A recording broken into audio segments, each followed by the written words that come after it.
Hey, welcome back, everybody. Hope you guys are doing good. This quarantine shut-in Friday we got going on here. Hope everyone is staying healthy, happy, all that. We got a hello from South Africa, Portugal.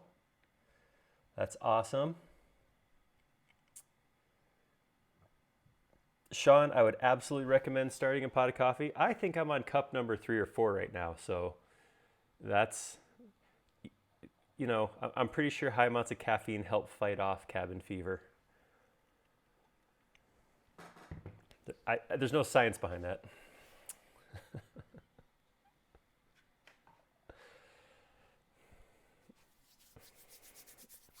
Yeah, it's definitely it's a brisk day here in Colorado where we're at. Costa Rica, UAE, Italy, Baltimore. Awesome. Getting our collection of all of our states and countries represented.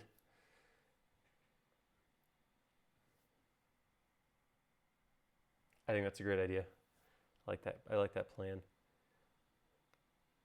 All right, we're gonna give everybody just 30 more seconds to sign in, and then we will get this thing rolling. All right, it's gonna be good. It's gonna be good. Brazil, Colombia. All right. All right. Oh, Hey Italy. guys, welcome back. We're doing another one of these things. We're back to Friday. This is our normal setup. This is the way we normally do it. Hopefully everything goes well today. Last week, I got to be honest, we ran into a snag or two. A little bit of a problem with the gear right at the beginning.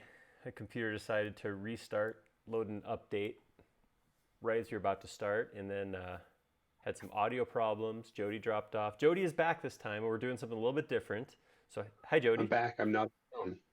Morning, So, afternoon. we're going a little more high tech and actually having him call in and stream through the machine rather than microphone my iPhone. that was a little low budget even for me. And I love low Hopefully, budget. my audio is better too. Yeah, hopefully it sounds better. We listened to the last video, it was a little tinny, so hopefully this goes better. All right, so without further ado, we're going to hop right into this. You guys have to forgive me if I stop to rub my hands together. Normally, when we stream this through the office, we have a conference room that we commandeer every Friday afternoon. And if you've watched the stream at all, you know that has some temperature issues. It's usually extremely hot in there. And you may have actually seen when I gesture like this, maybe even some perspiration on myself. It's true. It's real. That's how real we get on this show. The opposite is true of my garage. I turned a space heater on this morning, and it did heat it up, but it's about 25 degrees and snowing 6 feet that way. So, yeah, it's brisk in here. But that's all part of the fun. This will be how to be. It'll help me keep me on my toes. Stay frosty, like somebody somewhere said once. Okay, so Cool. that's a good saying. I like it. Yeah, Christopher Morin's pointing out that other people might be running into this. Everybody else getting chapped hands from washing them all the time. Alcohol too, squirting alcohol on there, or sanitizer, washing them off. I just wear oven mitts everywhere, That and I just helps. swap them out in locations. Yeah, rubber gloves, pockets. Oh, rubber gloves is probably a better idea. Well, I mean, doctors do it, so they go to school for a long time. I assume they're the smartest there is. All right. Hey, Ty's here too. Ty is one of our hold it down with one other person over on Twitch. Hello, Twitchers. All right, so what we're going to do today is we're going to make a grandfather clock. I did start, as usual, a topic over here. Whoops, that's not the right one. That's Colin's cat. right over here on our forum. So if you guys have good pictures, input, ideas, Eneroth has already suggested we make it a cuckoo grandfather clock. So not opposed to that at all. On C, I was kind of hoping for the guy from Beauty and the Beast. he's not a grandfather clock. He's like a desktop. He's short. Cogsworth. Oh, okay. It's all to scale. That's true. That's true. I did like Paul's clock here. Brown paper primarily, looks like. That's my kind of build right there. It's also got a whole house here made out of cardboard. That's good stuff right there. So yeah, so if you guys have suggestions, ideas, photos, that kind of thing, this is the place to send them, because I can just grab these images right off here, plop them in the SketchUp, whatever we need to do. So I don't have, we talked about this earlier in this thread right here, I don't have a specific clock I'm going for. I kind of hoping that you and I could, you, the royal you, yuz, all yuz, and I can kind of develop this thing and put it together and maybe decide what's the best clock is we could make. So with that, I also, I didn't have a specific thought in mind either for how we would go about building this. I didn't necessarily want to go piece by piece, where like for fabrication or anything like that, but at the same time, we could go that way. We'll see how it works. So I figure we start with just making the shapes, and then we'll go from there. We'll see what time and energy and heat allow for. All right. Oh, yep. The sun's supposed to come out at some point. Yeah, but usually when the sun comes out, it doesn't warm up the inside of my garage very much. And I think the high for us, the high for us is still only 33, even if the sun comes out. Okay, so not that I'm complaining, just saying. That's all. All right, so let's take a look. I have a couple, or one. I was searching around the internet for clocks that I thought would make good clocks, and there's one that kind of became like in my own mind, like the quintessential grandfather clock. So this is kind of the idea that I was planning to go. So let me show you this.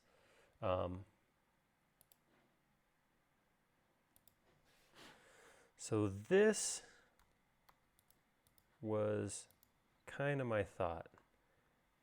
I don't know why this shape, I mean, we've already seen, there's a couple posted on the forum.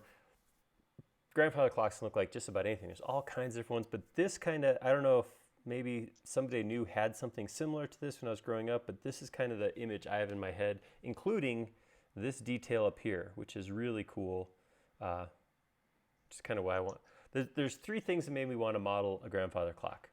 One was this stuff down here. This is the pendulum, I think, and these are weights for the self-winding mechanism, I think. I don't know. Somebody out there who's a clock expert can tell me about the pieces. But the gear in here is part of what I wanted to do. I wanted to do the face. That's always a fun part of making a clock. But then for whatever reason, this kind of detail at the top got me excited, because if you look in here, you know, it does have this kind of follow me kind of thing going on. Then we got this circular piece up here, and it's a cool shape. So this is what I was looking, this is kind of my standard that I'm gonna start with. We'll start with this and then make modifications as we go. This is our design, so if you guys have ideas, please feel free to shout them out. Type as loud as you can, so remember to look up. But that's why Jody's here too. So Jody's gonna yell at me if maybe you can add a SketchUp logo to the little centerpiece up there. Ooh, yeah, maybe down here instead of a circle, we'll emboss a nice SketchUp logo into the, I believe it's a pendulum. Yep. That's the pendulum. Dave and Jody told me I was right, so feeling pretty good. And I gotta be honest, I know, okay, this is guard down, open honesty with you guys. I'm still recovering from Wednesday's model, and that did not go well. I mean, it was a combination of being a little frazzled from everything that wasn't working to, you know, it was I just right off the bat just didn't do well with creating my mesh, which caused a ripple effect. I was actually debating whether or not I was going to post that video or keep it up on YouTube, because you do have the ability to take videos down off of YouTube and Facebook after they go live, but I left them. I left it up there. It's maybe a solid example of what not to do.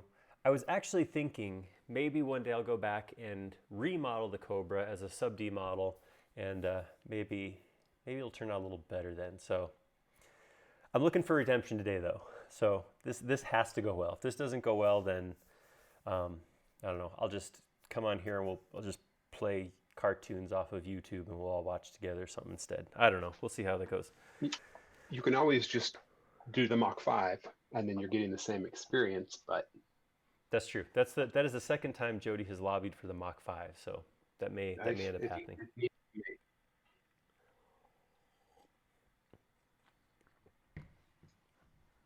All right, so I'm going to start at the bottom and work up.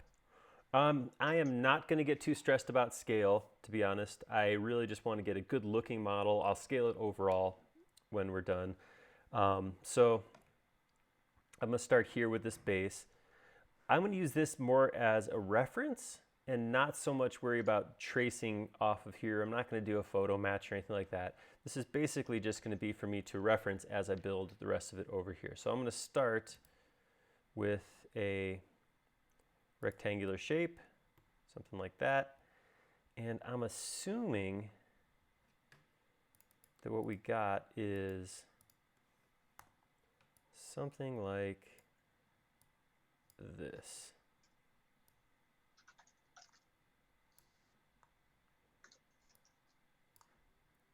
That's our bottom piece right there. Then we got this really cool shape.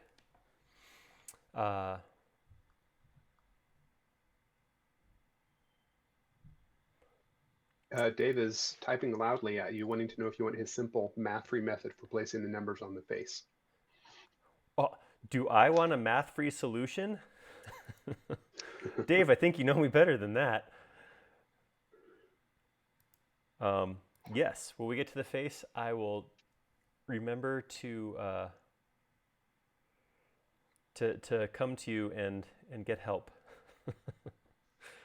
All right, right here, I'm just kind of looking at what I've got. I'm just kind of trying to make some guides for how I'm doing. So I'm only going to do half of it, and then I'm going to flip it over. So I don't know if this is going to work. I might have to play with proportions, but I'm trying to get snap points where I can actually just draw my Bezier from, because I think I can go here to here, pull one end up like this, other end down like this.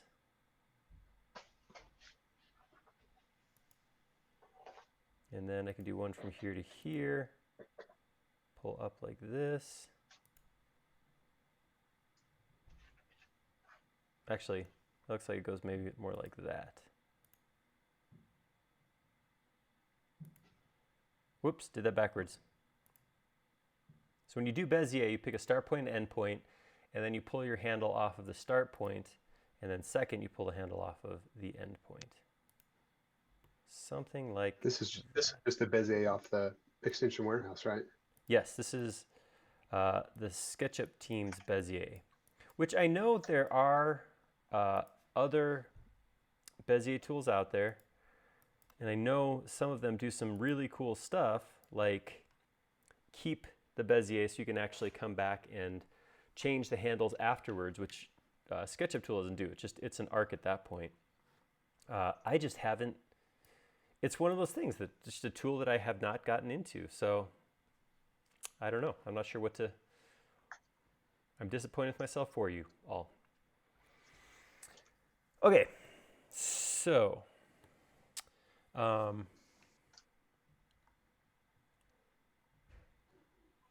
right here, we're a little blurry, so I'm gonna have to. Oh, this edge looks a little bit easier. So it looks like we got maybe a step, little arc thing, inward, outward, little step, outward. Again, I know there's probably terms for all these shapes right here, but I'm going to come in here. I'm going to draw a rectangle that is going to contain all of my shape. I'm going to come over here. I'm going to bring it right here. And then I'm sure this is probably rounded.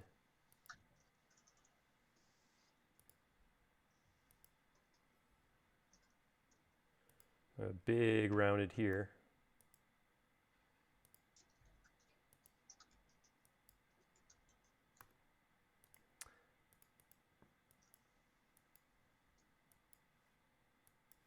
Oops. Looks like this comes down just a little bit. I think I have length snapping on. Oh.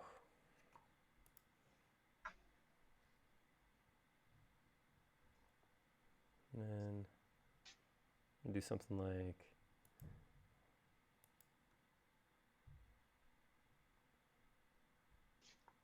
I'm going to grab this arc and move it.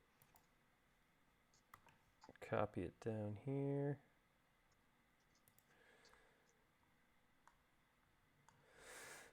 All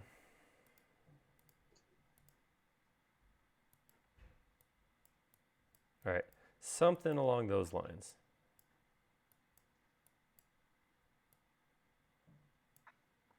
Yours look too smooth. They should be chunkier. Chunkier? Based on the source image. But if I zoom out like that, it looks pretty solid. Well, let me get...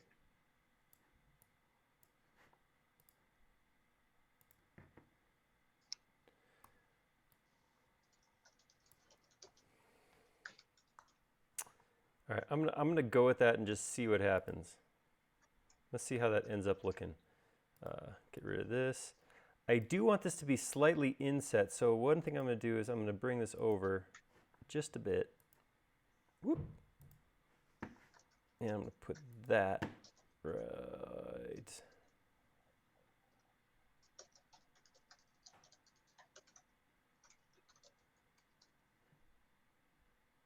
There we go. All right, now what I should be able to do is grab these 3 points, or these 3 lines, and follow me with that shape. I think that'll work. I'm willing to accept that. And I'm going to take all of that and call that my base. I should probably do something. Dave? No, sorry, that came off as rude. I want you to notice this icon right here. I have large image splitter loaded. This is not a high quality image. I actually did go get large image splitter. I actually made a video about it, an extension inspection video that'll be coming out next week. It's a great extension, but this was a screen capped picture and this is the resolution that it is. So if I go open just the image by itself, this is what it looks like. So this is a low quality image, but I've finally learned. You've been telling me to use large image splitter for a long time now, and I have it. It's loaded. You gave in. You relented. I totally gave in. That's fine. Christopher's curious if you ever find yourself just making crown molding patterns. I don't. I know some people do. Crown molding's just never been that big of a thing for me. So no. So not long ago, I learned they make special planes. Like if you're a woodworker with hand tools, they would make planes that are the shapes of different custom crown moldings like that. Ooh, that's cool. Like the original Follow Me tool. Like you just grind on a piece of wood and it shows up looking like this eventually. Exactly. That's nice. All right. Okay, so got a couple things going here. Primarily, this this right here is actually a cabinet. So I have an open section here and then a separate open section here. So I think what I'm going to do is I'll start with that. It looks like we got some insets on the side, some panels. So I'm kind of thinking I'm gonna borrow this surface, copy that, exit out. I have a shortcut for paste in place. Oops, that's not it. Where is it? There we go. Paste in place. And then I'll actually scale that back.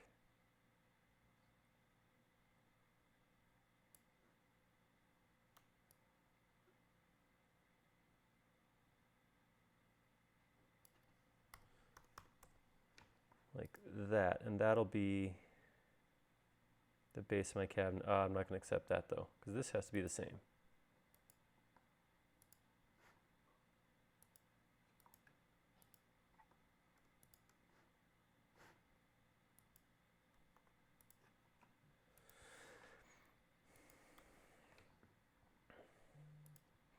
So inferencing is awesome. I like inferencing a lot, but when I first taught myself SketchUp, like so many of us do, I didn't know a lot of stuff that SketchUp does, what it does a good job of.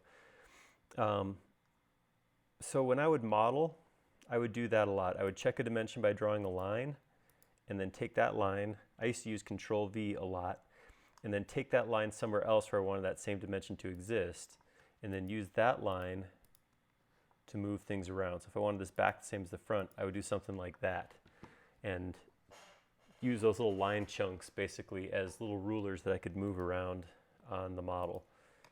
Then I learned about inferencing and how there's such an easier way to do it all.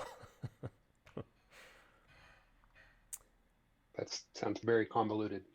Yeah, it was not the greatest way to do that. All right, so I'm going to draw the profile, the bottom profile, what I think this looks like. This kind of looks like this piece just steps out right in front. So I kind of feel like I'm going to draw a square.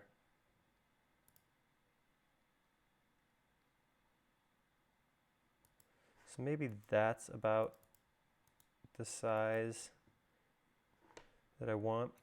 And that does not go all the way to the front. It's going to stay something like that. No, wait. Oh, yeah. Oh, yeah. And that doesn't actually come all the way out. It looks like it goes to the center. I'm going to say that's to the center, because then all that geometry I create around that square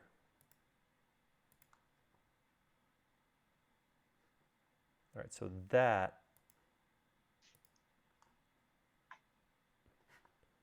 draw a square here too to get this proportion right.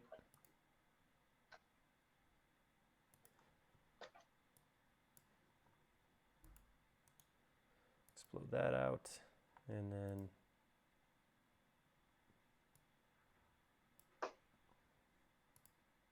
so I think that is my shape for here. It does look like it has a panel that goes back between here, so I'll take this over to the middle. All right, so something like that. All right. Oops. No, that's fine. I can get rid of that. All right, and then get rid of these lines. So take that over here. I'm going to use flip along the red axes. Yeah. Wait a minute. I did something wrong. That's not in the middle at all. That's there you go. That's what I want. I don't know what point I used, but it was in the middle. All right, I'm gonna bring that over here. In the middle of something. Something. Well, look at that. When I don't consciously think of it, I just scale to -1. I didn't use the,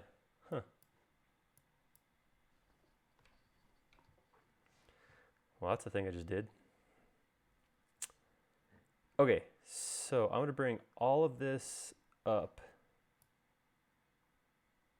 this amount. That's going to take me to this line right here. Now some stuff's going to change. This is going to stop here.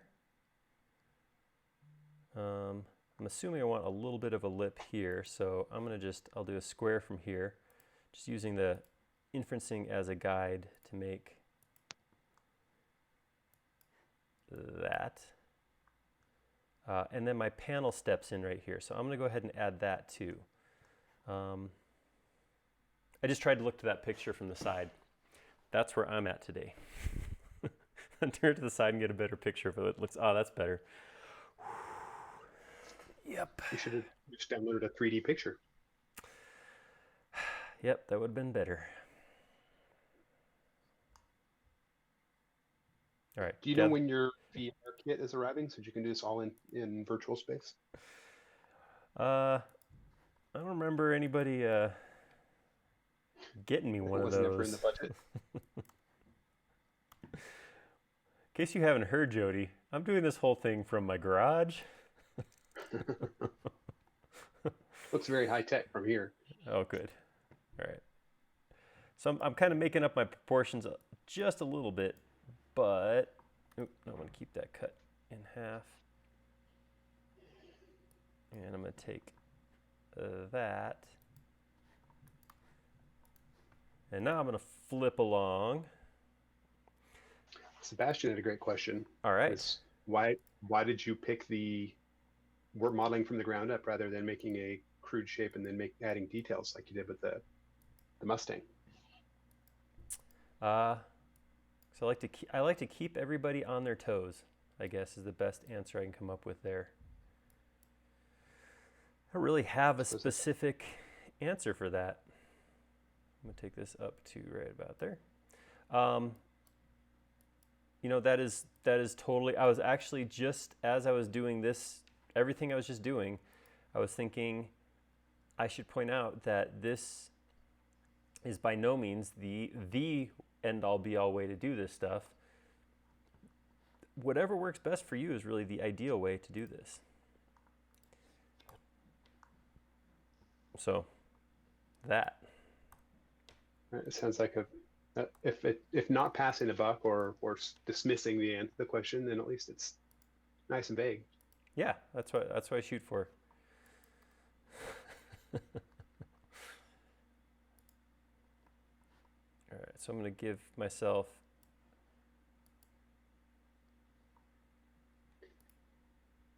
Dave, as a woodworker, is having fits at your methodology, I think. I know.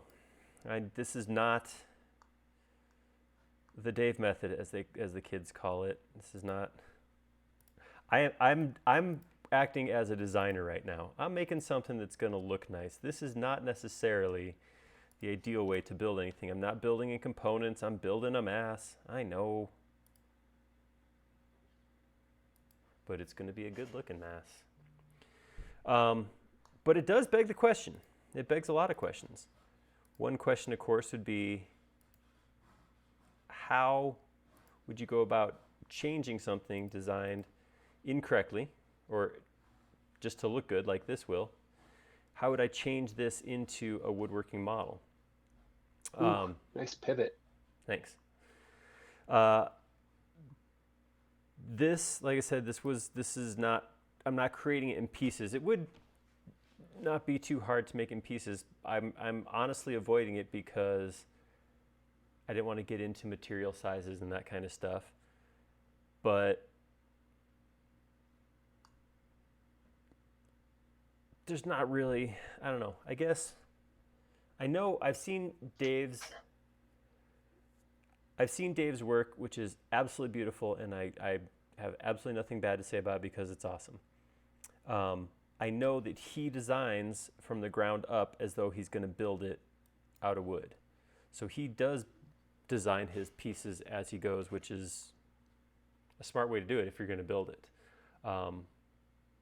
I guess I'm not doing that. You can build with a 3D printer, and you don't need this crazy convoluted method.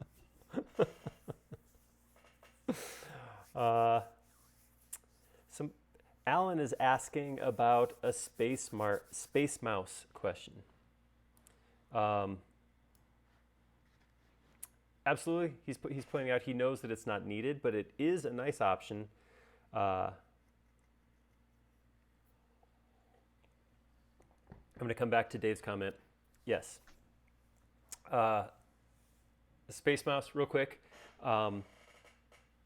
There is not like a one way to map your space mouse. It's really whatever works for you. So if, depending on the mouse you got, you have different number of shortcut keys, and that's all your workflow. Which keys do you use? What do you use? The only thing that I changed personally from the default mapping on the mouse that was the way it worked for me was the way this puck worked.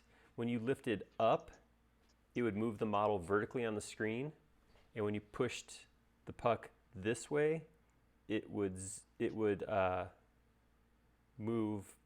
zoom in and out.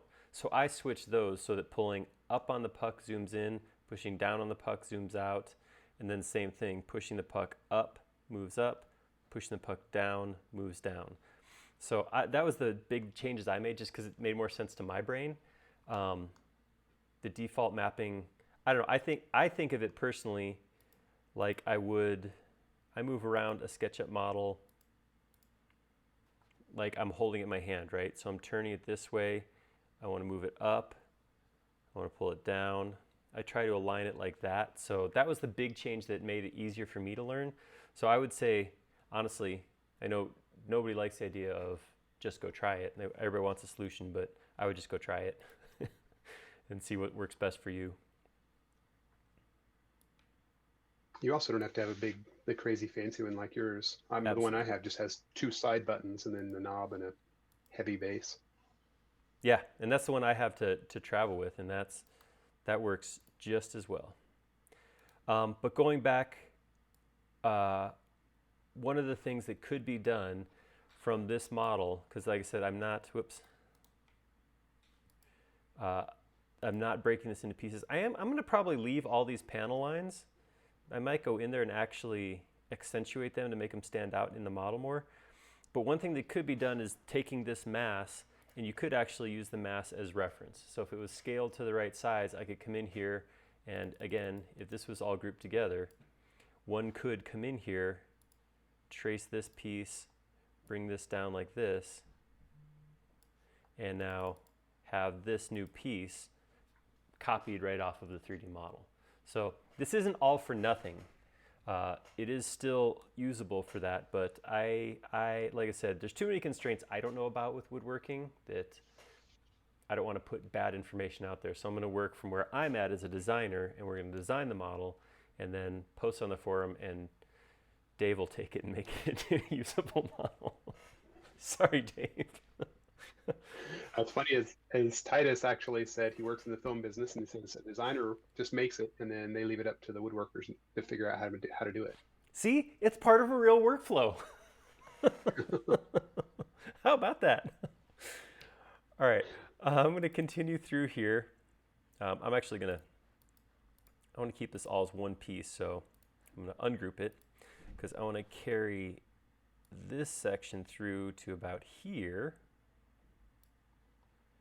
And then I'm going to copy this geometry and this geometry.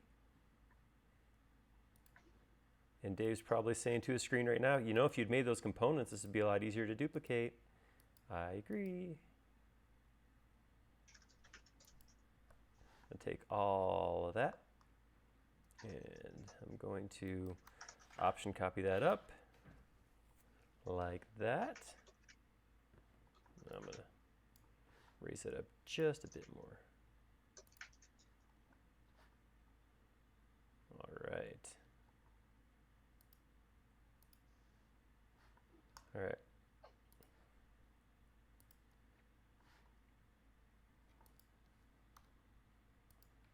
All right. So there's the shell of our cabinet. Obviously, more to do here, but this is the basic piece, the basic chunk of it. I'm going to save that. Not too bad, not too bad. Half an hour in, we're doing all right.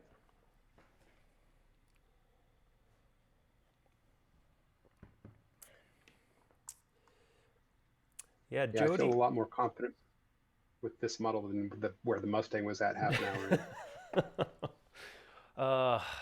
I'm okay with that comparison as long as it turns out better now. That's my standard. Yes, this is a step in the right direction. All right, I guess half an hour is about as long as I can last out here. I'm gonna have to layer up. I was sitting on this, so it's a little bit warmer. And there's my brand placement.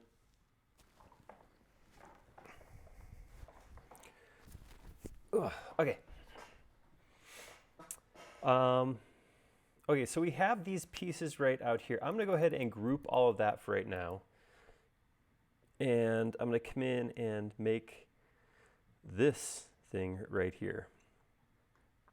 I think what I'm gonna do is I'm going to come in and trace it off the drawing and then scale it appropriately with the model. But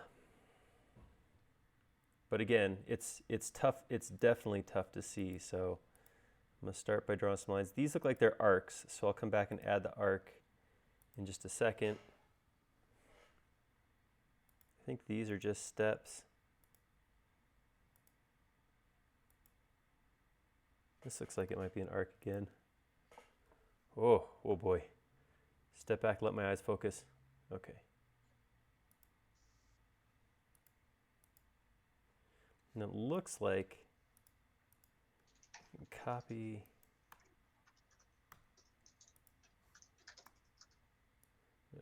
Flip that to -1. Move that right there.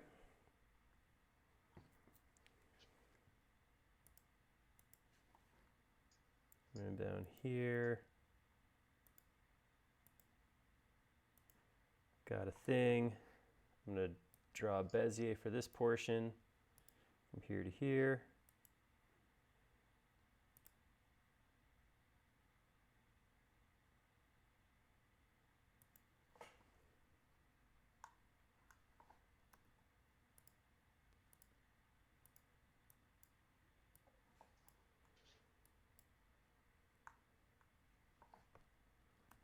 Really impressed you can do that without sticking your tongue out. I'm biting on it so it doesn't come out. Okay. It's part of my professional attempt to just be as professional as possible. Whoops.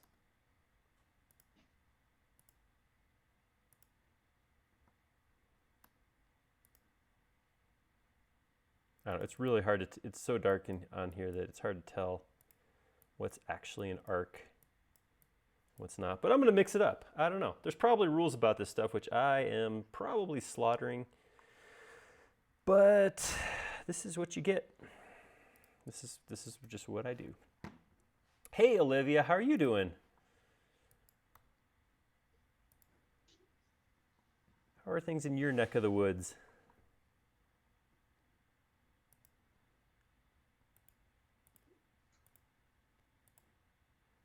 Totally making it all up. Yep. And I'm going to come in here and actually, I wonder if I do regular arc. Pull that tangent off of this side. You want to change your line color? It's worked in the past. That's right.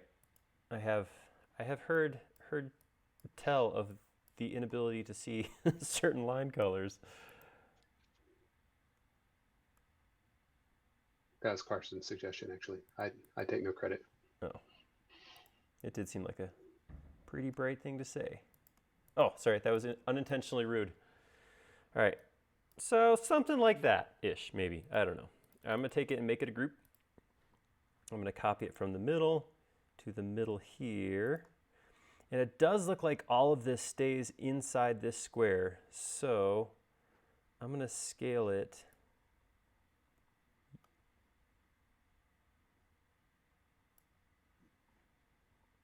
like that, okie doke. And then from there, we got something that goes up to here-ish.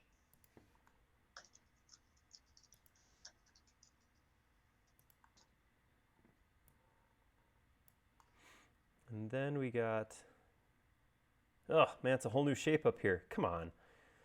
Come on, woodworkers. It's almost like they had nothing to do. Maybe they're all like socially distanced and they had to find things to.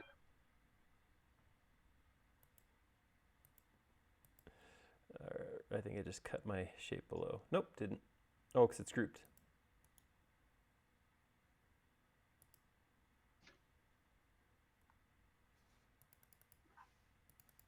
Whoop. All right, so right here,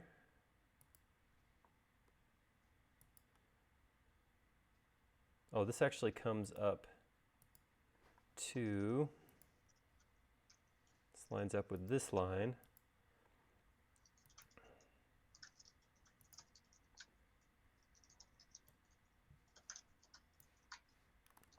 And then what I got is a thing that comes out to here and goes up to here.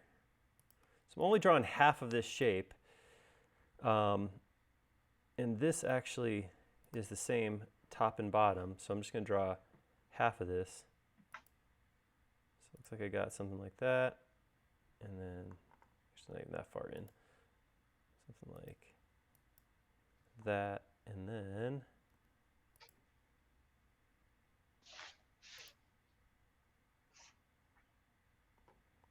at this point, we'll do it with a midpoint. We'll do a vertical line, and that way when I draw an arc, I can go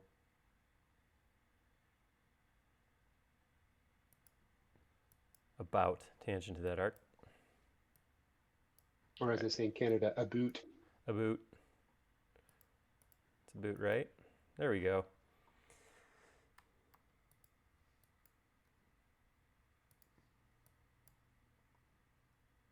Huh, that's not right. I'm going to take some of these pieces, specifically maybe these 4 pieces, scale them down. Yeah, and that worked okay, but the middle point, because that was 2 separate arcs, that the arc didn't scale uniformly, so I'll just grab that. There we go. Do I not have a line across here? I don't think I do. I don't have a face there. There we go. So if I can explode this. All right, so I'm trying to come up with just a single column piece that I can just do a follow me half circle all the way around once and knock out this whole shape. Yeah, and Sebastian's pointing out that those are actually separate pieces. And I agree. There's a lot of separate pieces here. I should probably be more thoughtful of.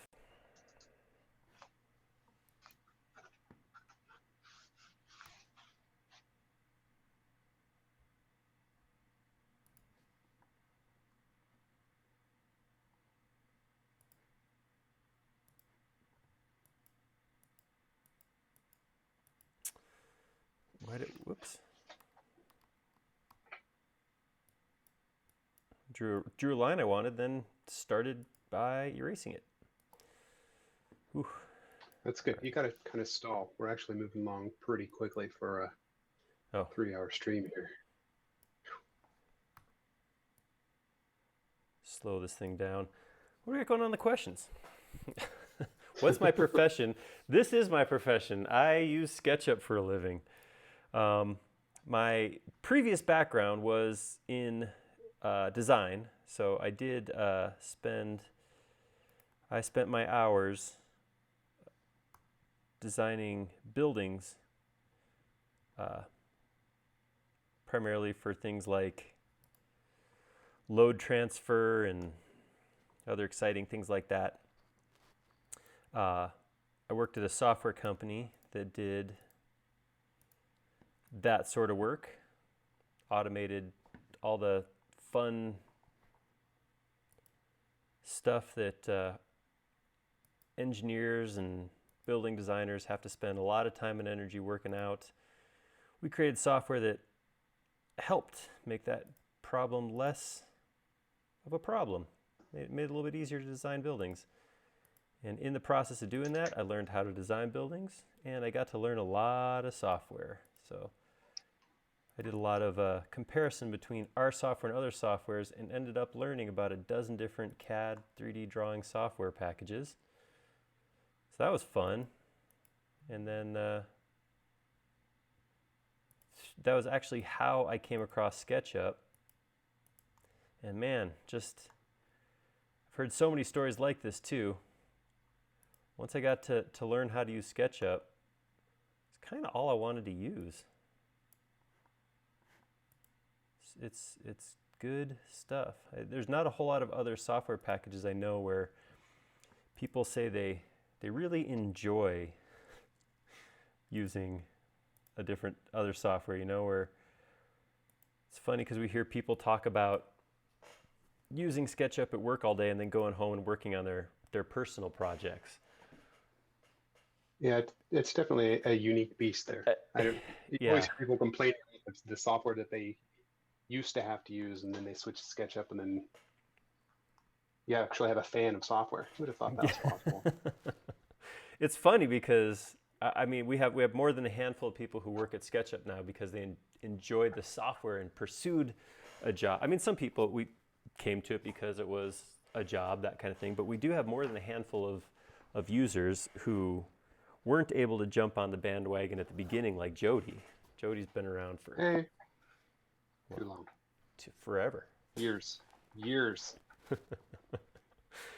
But yeah, it's really cool. I thought that was cool to sit down and talk to somebody about using SketchUp and have them say something like, you know, yeah, I use it at work and then I go home and use it some more. That's just because that doesn't happen very often with software. All right, so as I was talking and rambling and designing all at once, I created this arc. I got my full shape. I'm gonna save. Let's see how this works. My one concern is that some of my arcs are too small and this isn't gonna follow me very well, but let's give it a shot. No, looks like that turned out just fine. I'm holding my breath. Release. So I do have a little bit of an issue here. And that issue is this. I'm gonna, yeah, thinking and drawing at the same time. Thinking and drawing's not so hard. Tengel's calling me out. Thinking and drawing's not hard. It's when you add talking, thinking and designing and speaking, drawing all at once. That's the real challenge. Here's what I'm gonna do. I'm gonna take. I was gonna say I've noticed at work that even when you're not drawing in SketchUp, you're not very good at thinking. Ooh, it's true. Oh, that's why I talk. No, we're not. That's why I talk so much, Jody. Is that it covers that up. All right. So the issue I had there was because the way I drew my arc, I want the ends of my arc to actually be parallel to these lines right here. So I want that first segment to come straight out and then work my way around. So what I'm going to do, I'm going to group this geometry to keep it separate, and I'm going to draw a circle. Oops. Draw a circle on the flat like this. I'm going to take that circle now and I'm going to rotate it. I'm going to rotate it. So see right now how the edges, you know, SketchUp circles are segmented like that. So what I'm going to do is I'm going to, rather than have the corner come out to the midpoint, I'm going to grab this edge and rotate it so that comes out and snaps to the midpoint there. Then I can cut that circle in half right there. I'll jump on the inside then and just delete that. All right, so now I have this arc, which should turn out much better than the last arc. So I'm going to have those lines selected. I'm going to say follow me. I'm going to, do I have the right one? So select this, follow me. I grouped this, so I'm going to have to right click, say edit group, and then pick the face. And let's see how that turned out. See, that was much better. It didn't close on one side. I don't know what that's about.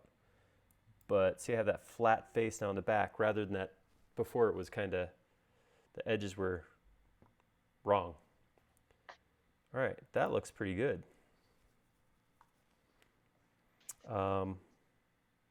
Sweet. I'm pretty happy about the way that turned out. I'm going to save that.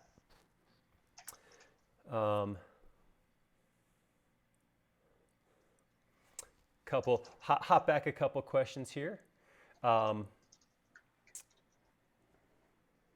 Christopher Morin saying he sees videos trying to convince people to switch from SketchUp to Blender. I've talked about this before, but I'll say it again. I don't trust anybody who says you should only use one software.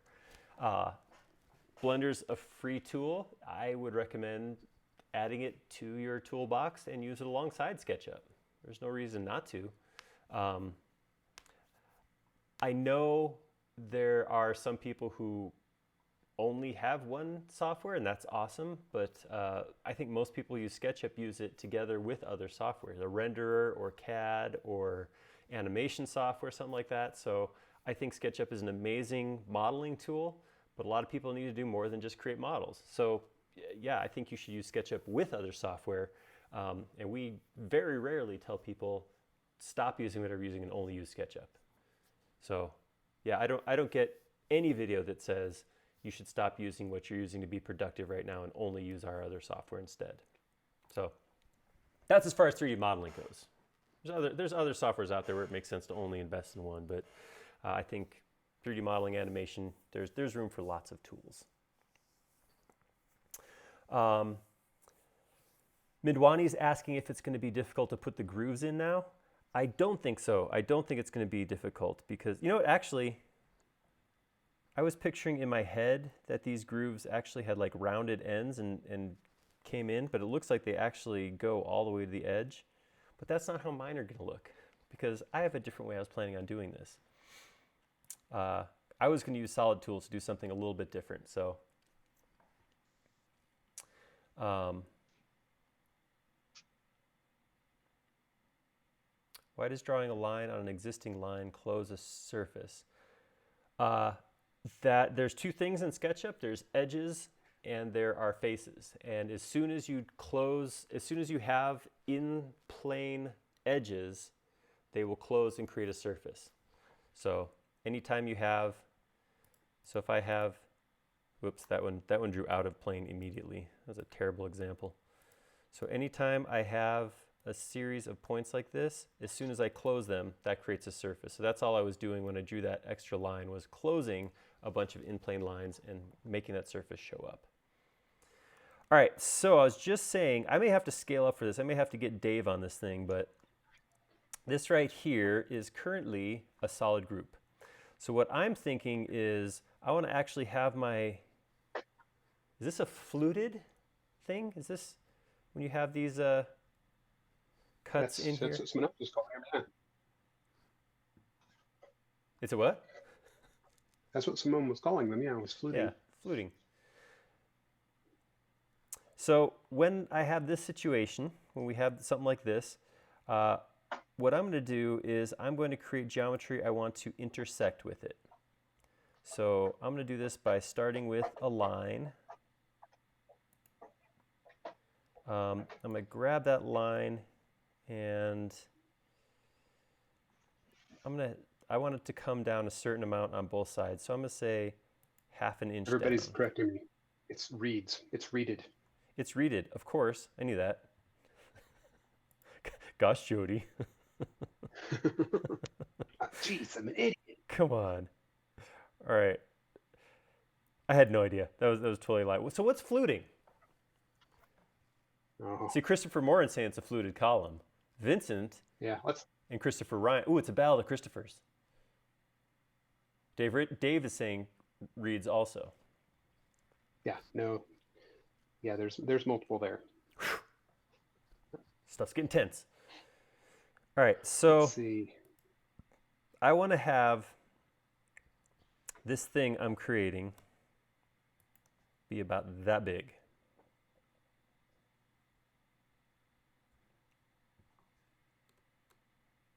So again, I'm just creating a flat surface like this.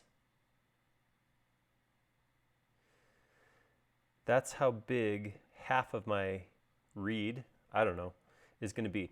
I want this to be so it's going to scoop out like this as I'm looking at it, but at the top I also want to dome that over so it scoops out kind of half a dome there too. So to do that, I'm going to, this is something I've just started doing recently, is using these shapes as inferences, the golden section and square inferences. So I'm going to draw a square right here. That's going to make it real easy for me to just put my arc like that.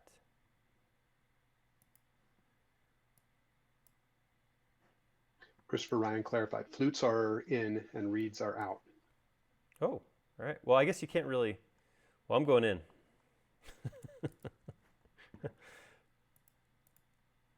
This is, I appreciate it. See, I like when I get to learn something. Of course, I learn something every day. And, you know, I gotta say this. If you guys are ever in a learning situation, a spot where somebody's going to teach you how to do something, the instructor or the teacher to be aware of is the one who claims to know it all. That's not a thing. So you get the guy who humbly offers the information that he has to you and offers to do the best and is always willing to learn something new himself. That's a good teacher. Nice. Have you ever heard the term humble brag? You think I was talking about, oh, stop, Jody. I wasn't, oh, cut it out. No, actually, in the past, I've worked with a couple of teachers who refused to admit in front of students that they didn't know the answer to a question. And it was just, oh, it killed me every time I heard that happen. I'm like, you know what? No, it's more important to, if you don't know the answer to a question, say, I don't know, but let me find out. That's a better solution than you know, for pride's sake, not accepting that you don't know how to answer their question. So, I'm gonna just teasing you. No, I accept it. I could take it. All right, so I'm gonna grab that circle, do that. Oh, look, that even went the right way. I think I made that way too big, but yeah, I sure did. All right, so I'm gonna grab all of this. I'm going to scale about the middle.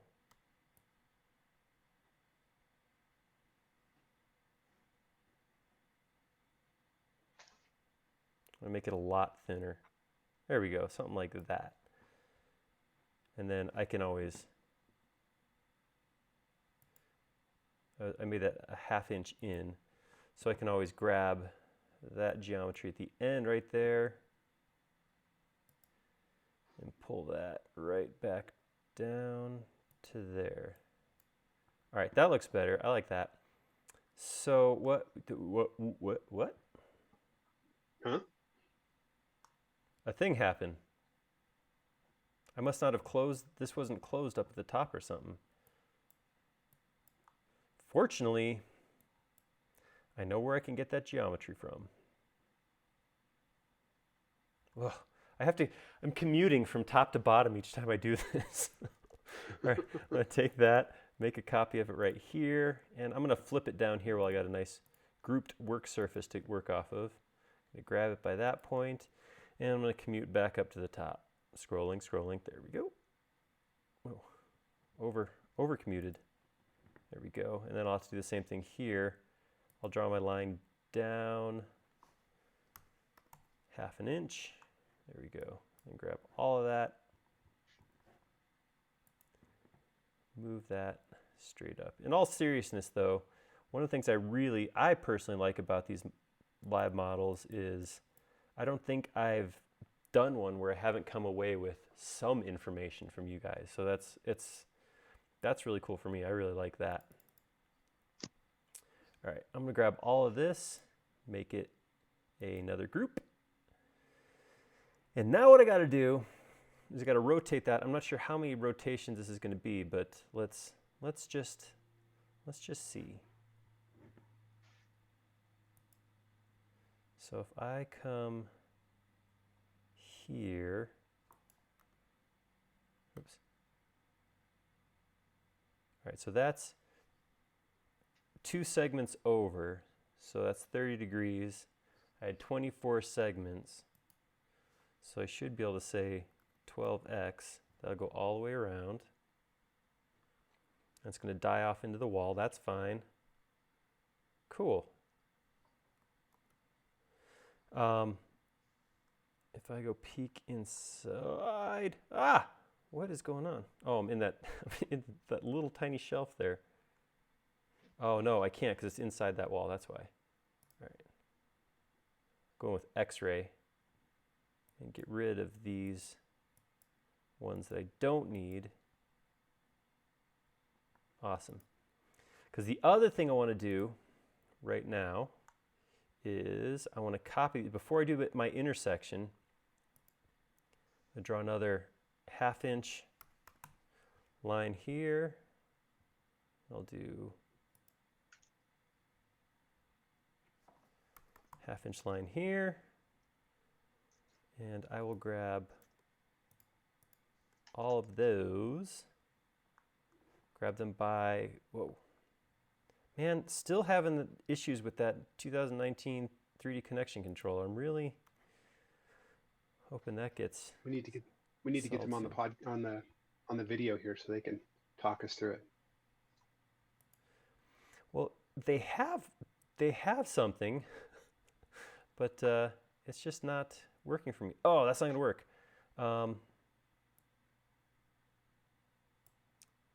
Because I have to open up this. I have to grab this part, and then I'm going to have to move that down.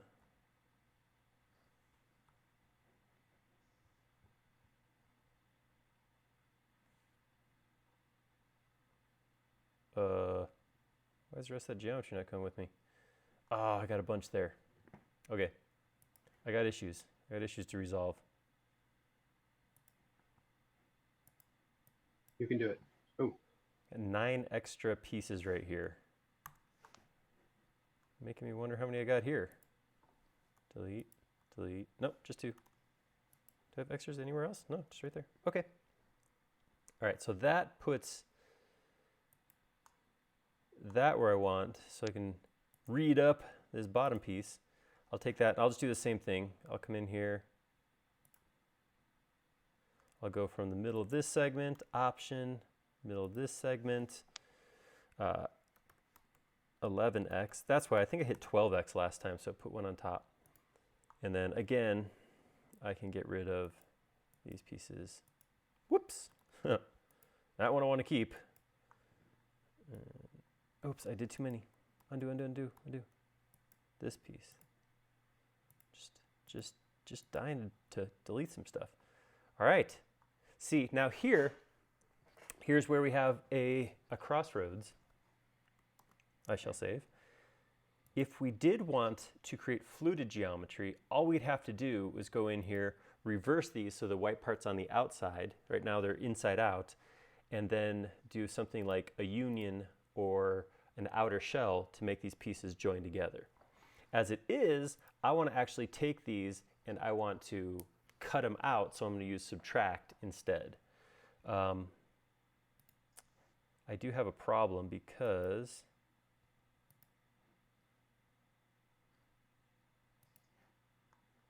I should have run solid tools on this before. Oh, no, there we go. All right, with that, I'm just going to go ahead and start chopping. I could go through and make this all one group to start cutting out, but sometimes I don't want to do things like that. Let's see how this first one cuts. Ooh, look at that. I do want to fix that, though. I do want to get the inside out.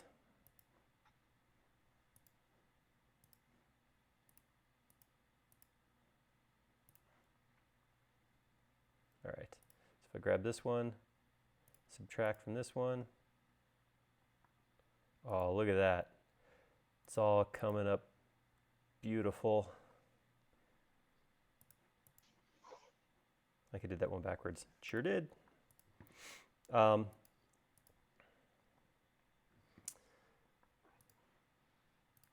You know, maybe this is like hand stitching, but I've never really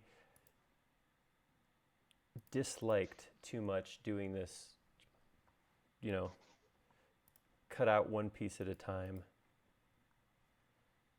It's like a slow reveal, I think. And then you get done, you're like, ooh, look at that. So that's what I had pictured in my head when I saw this. It does look like maybe those reeds, or maybe it is fluted. It's real, you know, it's a little blurry. Could actually run all the way down into this end cap, but I really like that cut out of there like that. One of the things that several people have asked for, and we have it on the list, is to do like a classic, architectural column with all the fluting and the leaves and all that kind of stuff at the top. So that's actually one of the things we have on the list to do. And this is kind of a step towards that. This is probably what we'd go about doing. You just save the video. Well, I know you said a thing. For me, it cut out. I don't know if everybody else, or if that was just me. Yeah, you cut out in response. Oh. I said you can just save this part of the video. That's true. Like Netflix viewing parties and whatever else. Have you guys taken quarantine time and done something unusual to hang out and continue being social despite distancing? I'd love to hear what's worked and what hasn't. I got invited to a happy hour hangout last night. I had stuff to do, so I couldn't, but I wasn't quite sure how 25, 30 people were going to hang out together on a Google chat and do stuff. So I don't know how that turned out. Did you go to that, Jody? I think you were invited to, weren't you? Yeah, I didn't go to it either because I don't want anybody to see me at happy hour. I get stupid. That's fair. No, but I actually had a different group of people that were talking about, like they try and do this Tuesday night movie thing. Mm-hmm. And somebody found a plugin that'll actually synchronize everybody's Netflix across all browsers. So if you're all in different locations and you have this plugin installed, you can all watch the same thing together on Netflix. Right. So that seems to be a thing that could maybe work.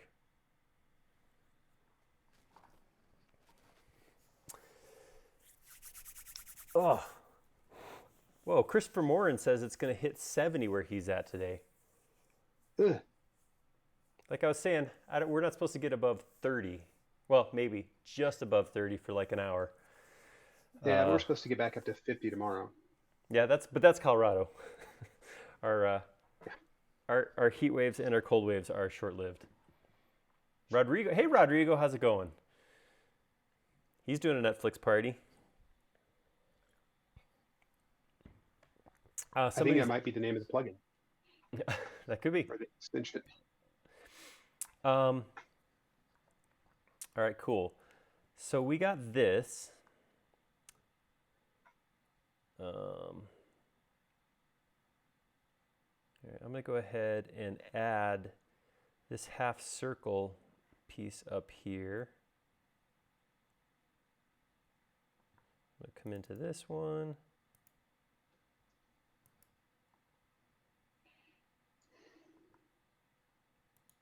Let's see. A lot of times I'm not sure how much I want to take off of something. I use the divide command because it's just nice to be able to slide your mouse back and forth. I think thirds, that's going to work. Go from here to here, put in a full half circle. Yeah. And then I'll offset that. Apparently it's warmer everywhere else but here. Yeah.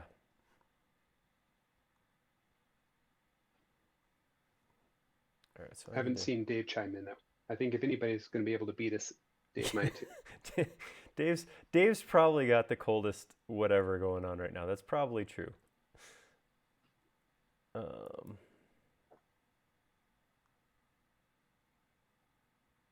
right, so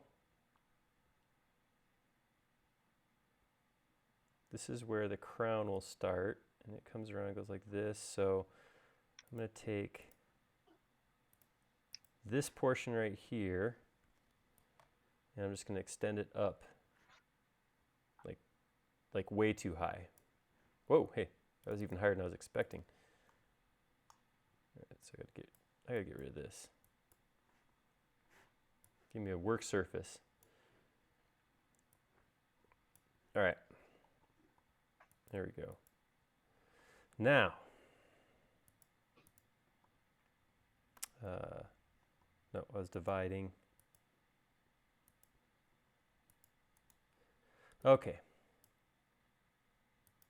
And now I can arc up over that. Give me a half circle. And then cut that out like that. Okay. So that's what that's going to be for right now. Awesome. And now to do some thinking. Danger. So Dave did put his clock face suggestions into the form. Oh, cool. When you're ready to look at that. All right, let's get some more of this prettiness done, and we will hop over and see how we should be doing things. All right, so this thing right here, oh, you know, I got to go up even higher because I'm gonna have that door come in, so it's gonna come up to like about here. So this has to go up a little bit. Dave said it's 27 in Rochester. Oh, well, what is it right now? It's 24, Dave. Bragging about living in a shittier, I mean a less good state.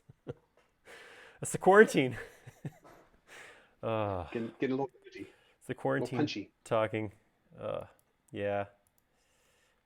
But like I said, I think it's supposed to be sunny and 70 by, no, maybe not 70, 60s tomorrow? 50. 51 is what I saw last. That works. But yeah, 78 by Wednesday. Wait, no, that's not right. That's not us. Is that Rochester? Probably.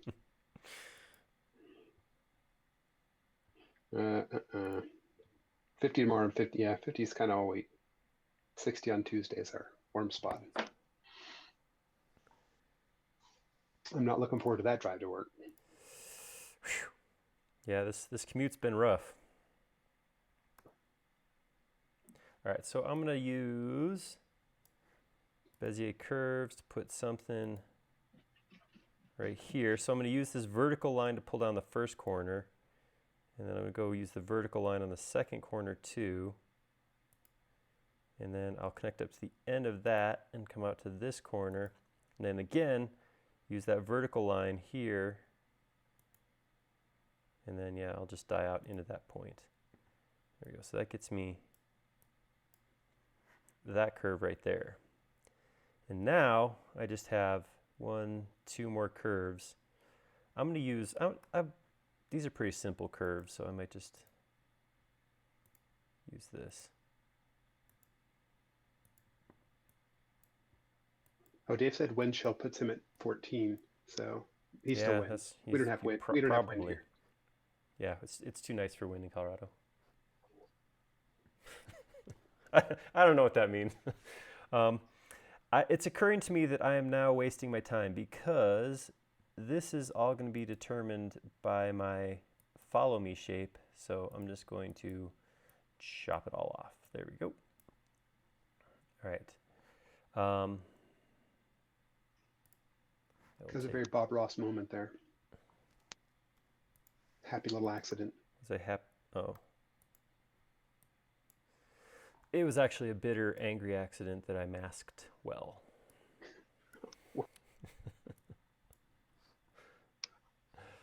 Okay. This is going to get weird. So what we got here is, I honestly don't know how this is gonna turn out at all. So I'm gonna create a profile. It's gonna come here. It's gonna take a right-hand turn right here. Then we're gonna create a path that arcs up like this, comes over to a point, arcs again, and then dies into this point right here. I'll actually use this curve right here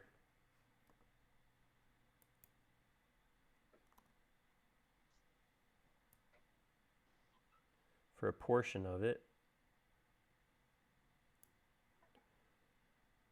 And then I think I will draw another Bezier, get my money's worth out of this free app right here, or this free extension.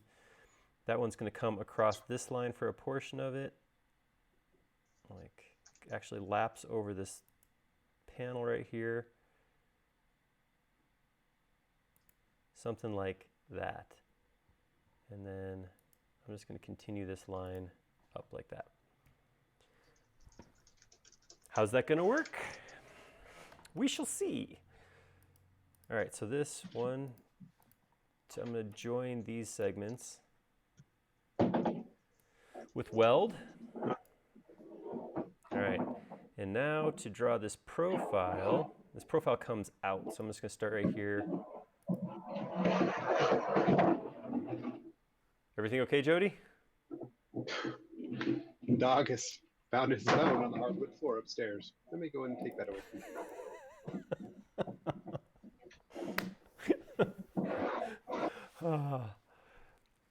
That's a little nature adventure right there. That's what that was. We just had some wildlife. Jody's dogs are doing something on the floor above him.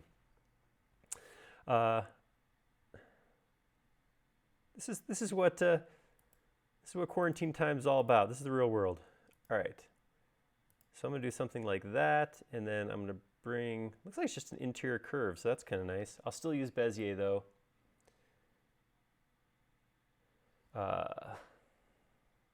Just because I like the control, and I don't have a problem with the curves that the arc tool creates, but they're always uniform. So an arc tool piece is always the same size. I'm going to do this too. I'm going to grab this geometry and group it like I did before, because I don't want, this is kind of a test. I have no idea how this is all going to work out. So I'm going to keep that isolated. So if it does end up ugly, I'll have the option to select it and clean it up, rather than having it merge with the existing geometry and just be unusable. That's the theory. Sounds like a good theory. Seems like a good theory. Yeah, it's a solid thought, maybe. All right, so I'm going to grab the lines that come across here. I'm going to grab these two arcs. I'm going to save. Follow me. Right click, edit group, and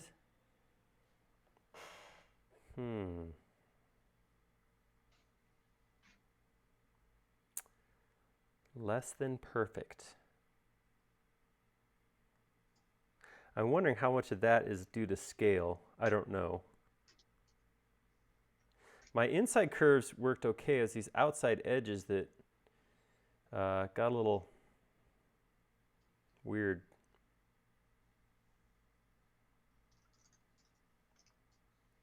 I don't know. It looks, trying to think of the right word for it. Art style. There's something fancy there. It's definitely fancy. I'm going to do something. I'm going to undo that, because I think one of the things I want to do is when it comes up here, I want it to actually come over like that. So I'm going to put a small arc. Dave thinks that the path is in the wrong place. You think, should I do it on the top? That's what I was thinking about, was actually pathing the top right here instead. That might be what I have to do. Let's try that. Before I mess with that anymore, I will create. Oh, Dave nailed it. You put rosettes on all those wonky spots. Let's see what happens if I grab this. Follow me. Have you saved lately? Yeah, I have. All right, that's not too bad. Good for you. That's not too bad. I think that looks like Still going to have a little bit of cleanup, but it's less cleanup. The arc's not right, but creating I was just did a test arc to see if that would work.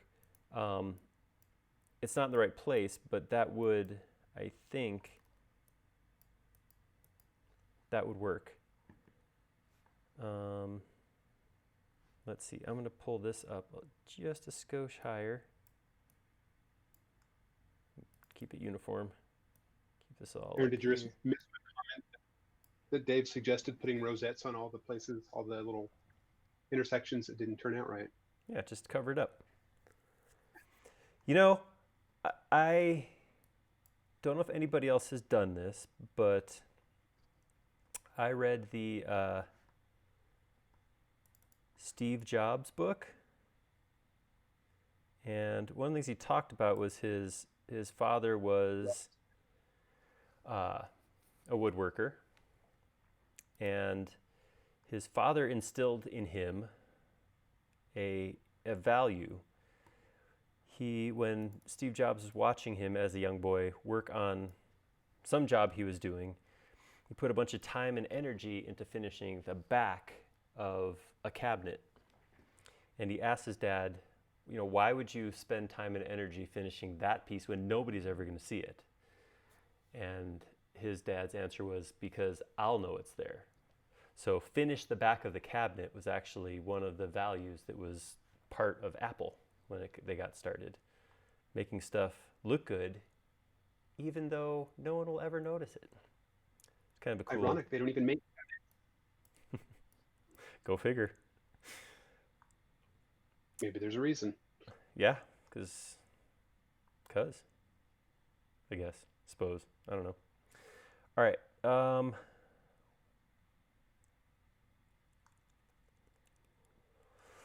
So I'm looking at this, trying to figure out how to predict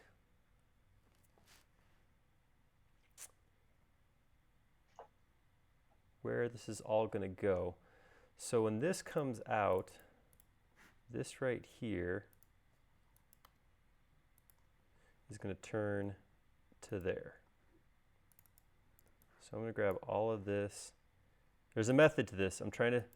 I'm thinking about a thing here. My thing that I'm thinking about. So then from here, we can grab this, and we can create a plane here for that path. And then what I'm thinking about is actually, rather than having it just hop out at a doing something like that, so it'll actually come around with a nice round corner, which it looks like it might have here. And then fairly quickly, maybe something like this.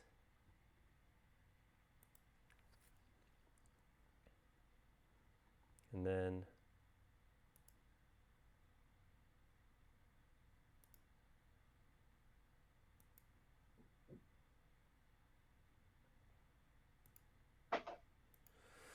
something else like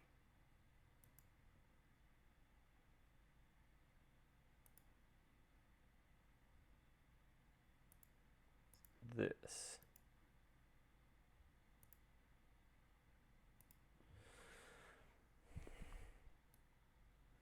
Whoops. There's that tool in Eraser that lets you unselect erased sections. I'm really bad at it. Does anybody else have that on lock? Because I really don't do a good job using that. Not sure if anybody else. I don't even remember what the keystroke is. How do you undo an erase selection, Jody? Control Z? No, there's a way to, while selecting, you can actually do it. It's like while you're holding down. So here, I'll just do it. So if I go to erase and I start selecting stuff, command, if I hold down command and reselect, there we go. Whoops.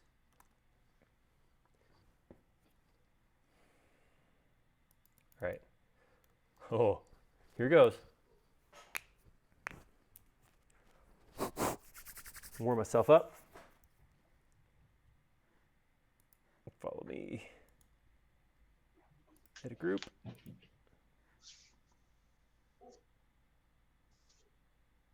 The suspense is killing me. That's not bad. So there's some spots. This interior corner got all kinds of weird, but that needs to be cut off anyhow. This, I don't even know what's happening right here. I think my profile's too big for starters.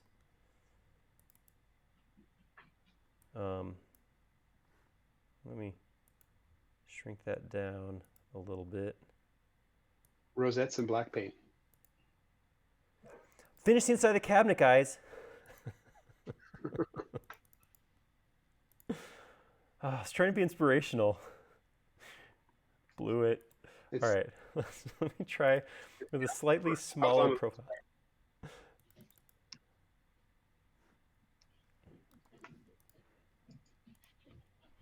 All right. Nope, not explode. Wrong button. All right, follow me. Edit group, and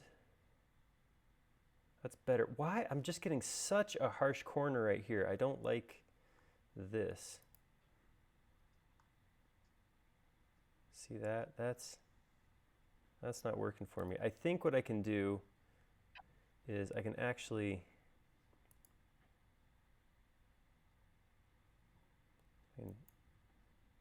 I still think this is going better than the Mustang, so. Yeah, especially since it was a Cobra. Yeah, you're getting a little into the weeds at this point.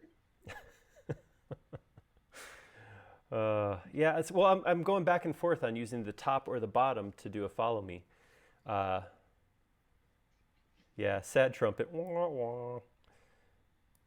They said he'd probably do several follow me steps and then miter the pieces together. That's exactly that was exactly my next thought, was to do these as separate pieces, which would, I'm pretty sure that's how you do it if you were doing a chunk of wood, right? Yeah. Well, I was going to say is I actually use this when I'm doing woodworking.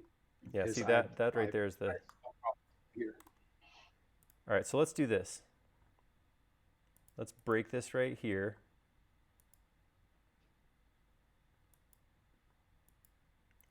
Let's do this as one follow me. What I'm going to do is I'm going to grab this and make a copy of it. That's going to maintain my profile for later. And I'll take this line right here. I will say follow me. And I can say edit group and bring that face around. All right, so still got a little weird, but I think it's salvageable. And now maybe we'll take this one right here. I'm going to start by rotating it 90 degrees, and then we'll take that up to here. Take this, follow me, edit group.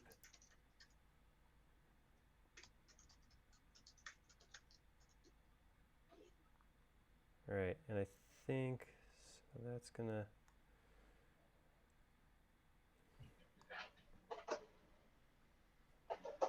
Yeah, this is where it's gonna get complicated.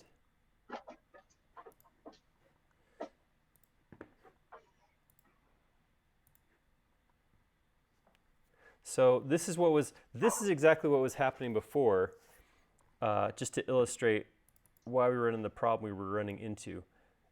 When it got to the end like this, it ran this long, and it did the same thing here and ended up with some weird long flat corner. So I'm kind of wondering if we should go back to doing the inside corner just for this last piece. I'm thinking here, just keep talking. That's just make sounds. That's all right. So here's what I'm thinking. Oh man. Okay. This is good. I was excited because I think I have a thing that's gonna work here. All right. You have a clever way to add a small radius to that little gap? I think so. I think I know. Whoops. That was not the right one. Let's go parallel to that. There we go. Show me what we got hidden here. Okay, why? What we need is a follow me taper feature. That lets your follow me sounds like an taper extension. It sounds like a thing that exists.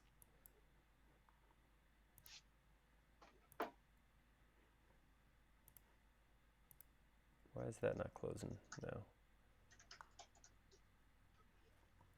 All right, so I'm going to grab all of this. No, maybe I don't want to do it just yet. I was going to say I'm going to intersect it with itself, but I think I want to do some cleanup first before I do that, because I got extra geometry here that I don't want to have mess up what I got going on already. This line's going to carry down until it hits there. I found a post in the forum that Dave had done, someone asking about a follow me with a taper, and he did it with Curvaloft. Yeah. Which might be overkill for this. Yeah, that might probably work.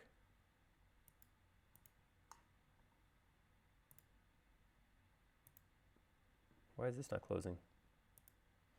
Yeah, I think right now I'm suffering from the issue of not using upright extruder. I feel like some weird stuff happened, and this face is no longer in plane.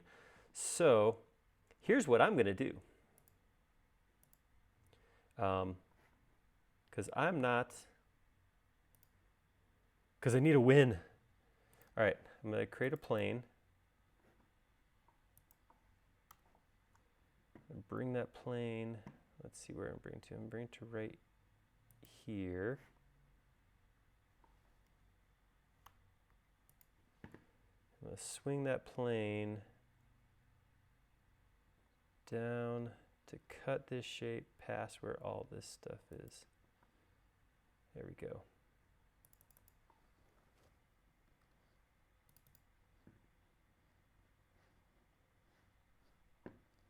I don't hear you typing, Jody. You still with us?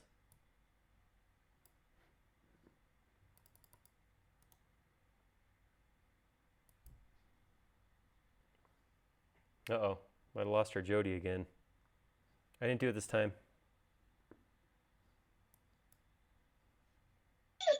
No, I went to collect the puppy who was going crazy upstairs. Adventure. Yeah. I think we've agreed that upright extruder would have taken care of this. So are we rushing out and installing upright extruder now? No, I don't do live installations of extensions anymore. I've tried it. What could go wrong? I could tell you. I could show you. I have film. Here, let me open my book. I've gotten to a place where I'm pursuing stupidity for the sake of, I don't know what for the sake of, but yeah, I'm gonna do it for a second.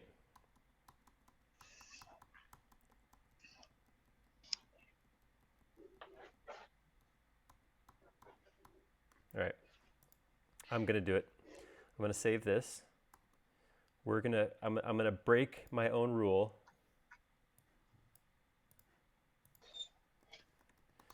Is Enarot on today? I haven't seen her.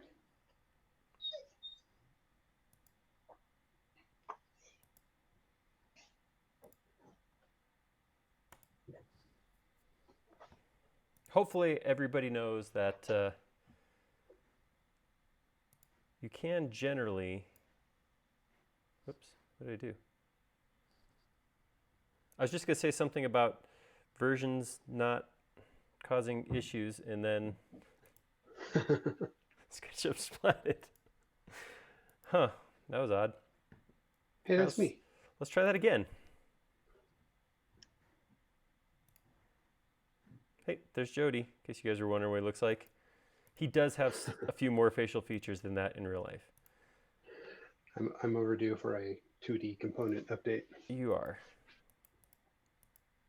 All right, let's try this again. I'm just going to grab this whole path. I'm going to upright extrude.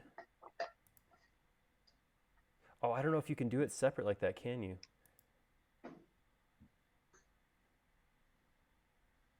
I think...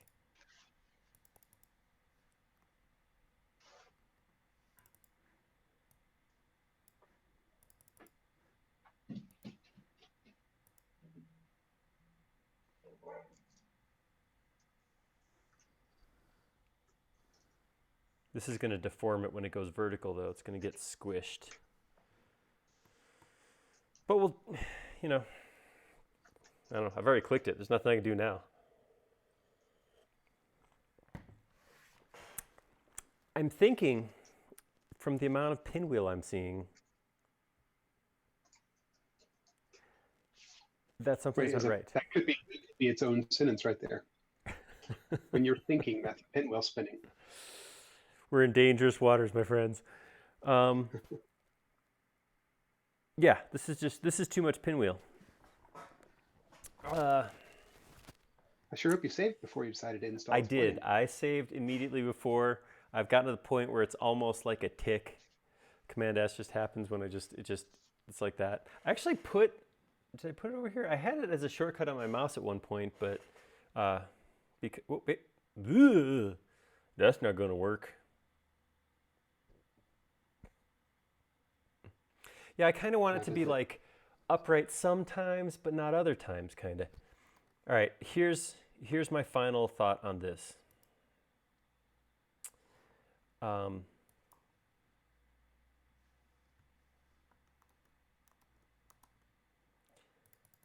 I'm thinking this. I'm going to try putting it in the middle of the profile. Follow me. Edit group. That feels like a good compromise. That's something in the middle. This arc, of course, is not going to work.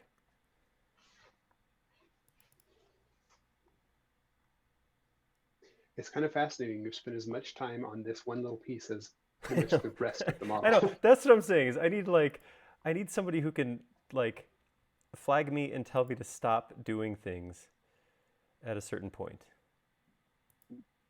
Oh, but I'm not that person because you're obviously not, because I'm still going. It's a joy. Yeah. All right. What's that German word? Schadenfreude? Language. Oh. All right. So this is it. This is going to be it. I'm not spending more time on this. We're going to take this line right here. Profile builder? Would that have worked? Yeah, that may have, but that's definitely not a thing I'm up for showing live. I'm not strong with Profile Builder yet. I want to get better. Profile Builder is so cool, and the way it builds components and stuff, it's so good. But I need to invest time into it. All right, this is what we're using, and I would say that worked. 90% of that geometry is good. I literally have a little bit to trim off on the corners. That's what we're using. All right, I'm gonna pull this.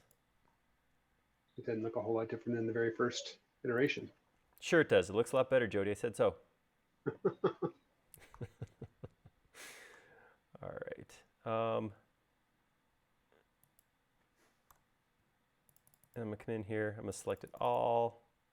Ah, it's so close. It is so close to being good.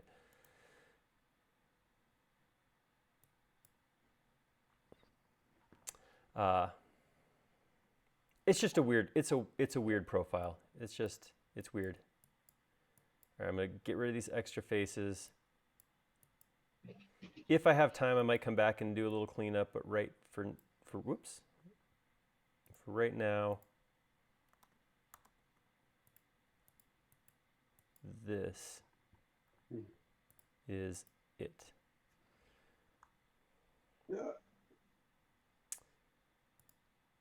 Oh, this is gonna kill me. My ADD is just saying things. Stitch it, stitch it, stitch it. That's what I'm hearing right now. That's always really fun for everybody to watch at home too. I know, it's terrible. Right, here we go. We're just gonna do this. We're gonna do this. We're gonna do this. Whoops, that was I needed that. And then I'm gonna do this.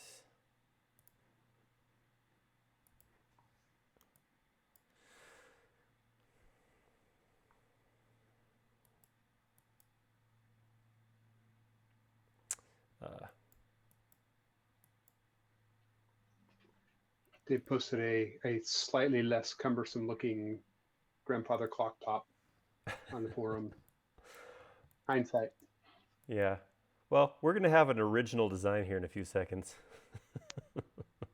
Very original. Yeah. First of its kind. One of a kind. Thank goodness. All right, just get rid of this so it looks acceptable, presentable, tolerable.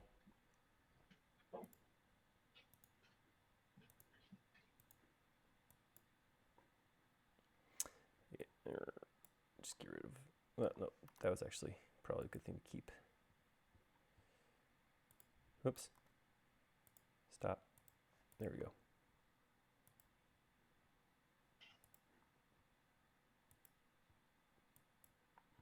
All right, and we're done with, no we're not. Kit. All right.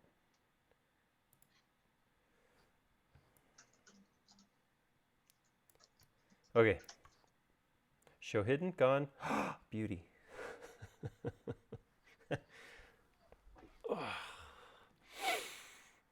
Yeah. So this will be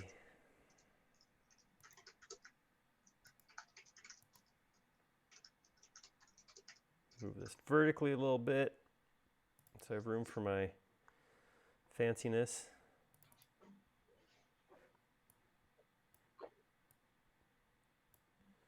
Right. So Sebastian asked, we have to remember to add a link to the forum thread for this and also your extension warehouse model once it's all live.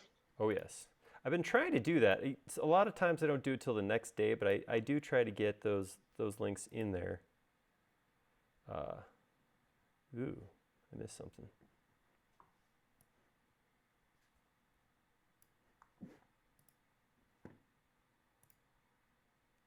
What? Well, that's fun. Oh. There we go. What is not getting selected? All right. Something very important. Apparently so. How? Can you get a triple click? Well, I want to move this piece down here. So I'm trying to deliberately only get this much. Oh, I know. I'll turn on. Let me show. So sometimes when you go to select, so I'm just trying to get everything except for this corner so I can just move it over. I was not getting something on the inside, so I'm guessing it had to do with a smoothed face. Something was smoothed out inside there, and it was not working out right. All right, that looks better. It's looking okay. I don't love it, but it's what we got. We work with what we got. I'm going to come in here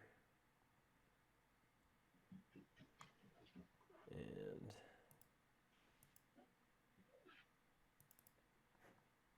I'm going to create another vertical plane. I'm going to take this plane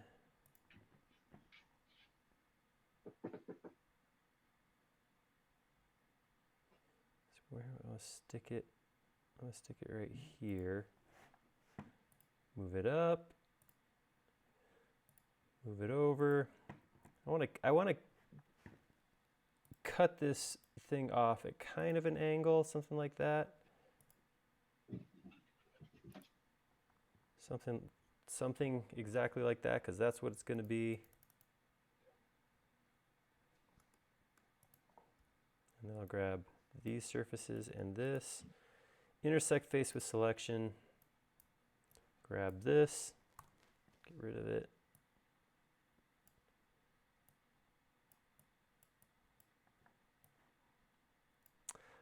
You know, I was modeling something for fun. There we go, going back to using SketchUp all day and then hobby modeling afterwards. And I realized that since I went to 2020, I haven't installed Cleanup, which was kind of a surprise to me because I really think that's one of those essential tools to use. Cleanup is an awesome extension. I'm a little disappointed that I still don't have that. You still don't right now? No. Even after that realization? Yeah, that really seems like there's an opportunity there to fix the problem, doesn't it? When you say it like that, yeah, that's feeling kind of dumb. I felt like that was where the story was going. No, I realized I didn't have it, and I did nothing about it. Nice, you're an inspiration. Yeah, something. All right, so I'm going to redraw my arc here because I do want to, I got an idea of how I want this to line up now. So I'm just basically just coming through and making this terrible hacky 3D patch here, but it is what it is. All right, so what I want to do is have this arc, similar shape, but I want to die off into this corner right here. So I'm going to do the same thing I did before. I'm going to draw Bezier curve. I think I can do this all in one. Let's see. Come down like that, and then, yeah. And then that line I'm going to take straight across like this.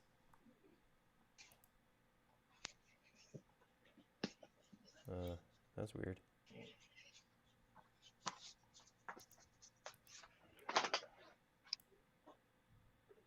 Oh, that's looking much better. It's slightly out of plane.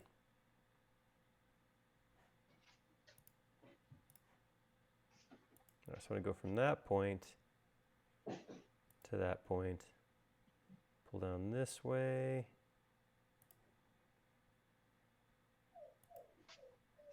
Aww.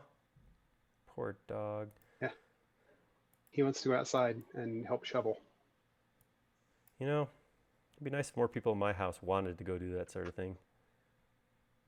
All right. Just gonna pull that down. Yeah, no, he's a dog. He is horrible at shoveling. Yeah, well, it's a learned thing. All right, so that's what that's going to be.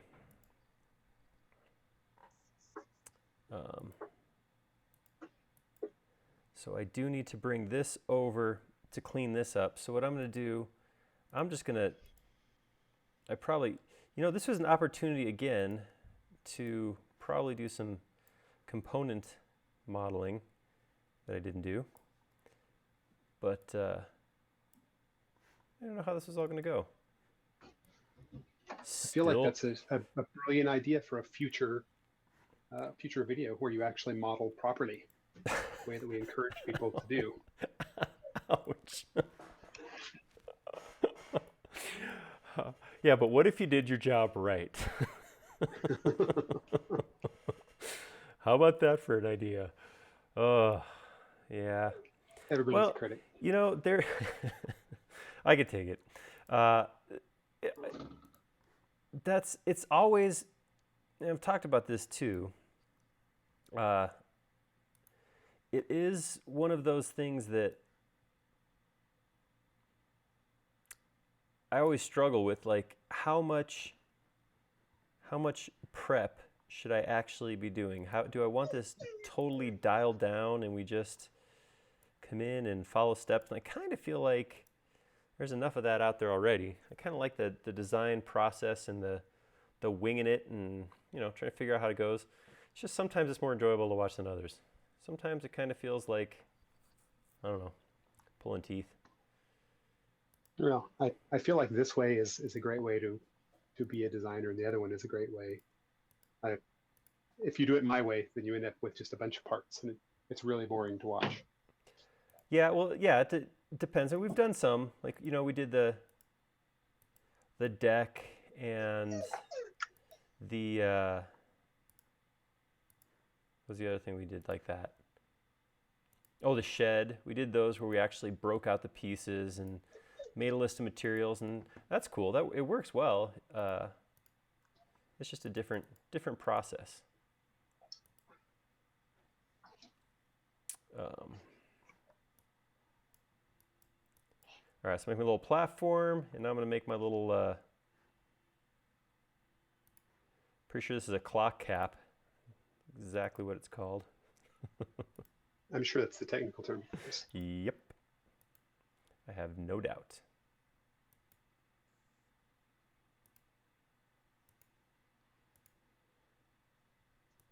Just roughing in, just like I did before, I'm roughing in some geometry, knowing that I'm going to come back here and Bezier curve the heck out of this thing.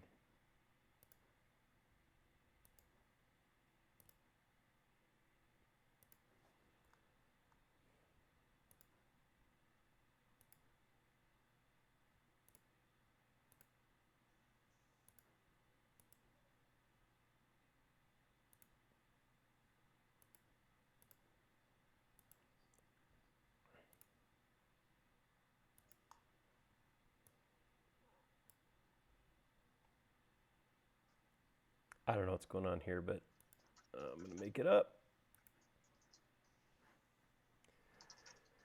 This one may just make a...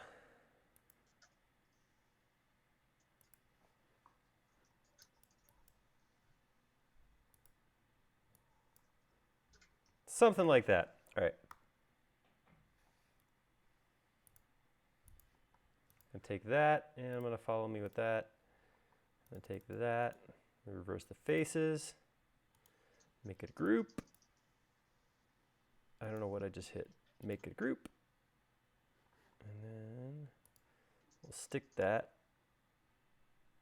right there.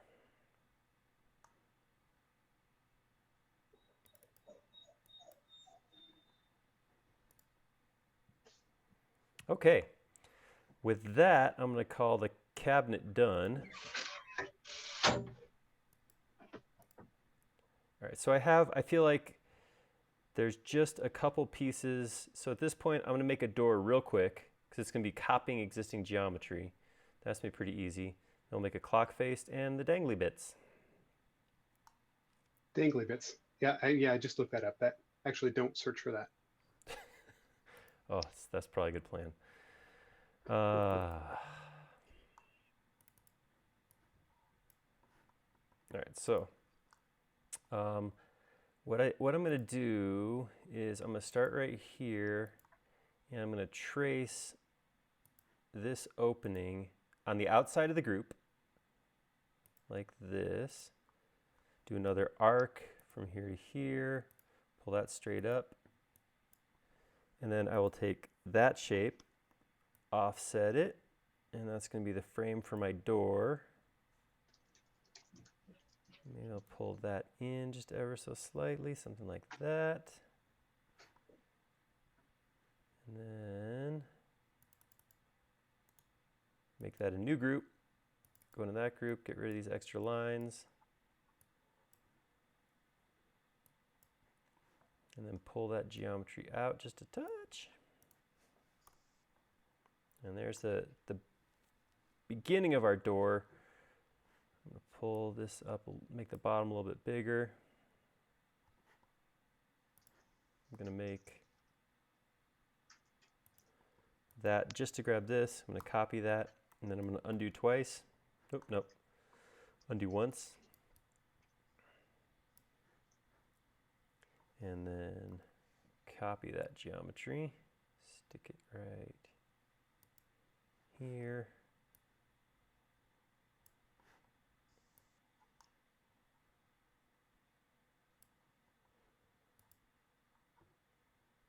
All right, so there's my door.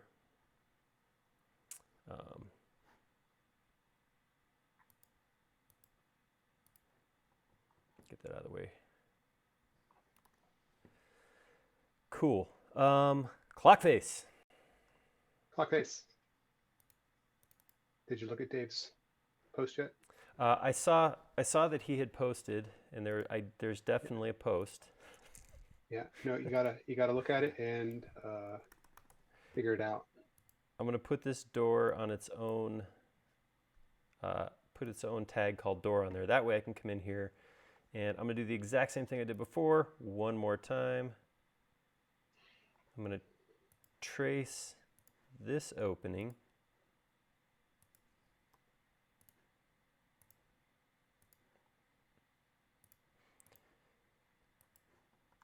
I'm going to push that back in. All right. And this group is going to be my clock face. So I'm going to start. I am going to go over to, hey, Christopher, your clock face. It was coming. That had happened. I'm going to find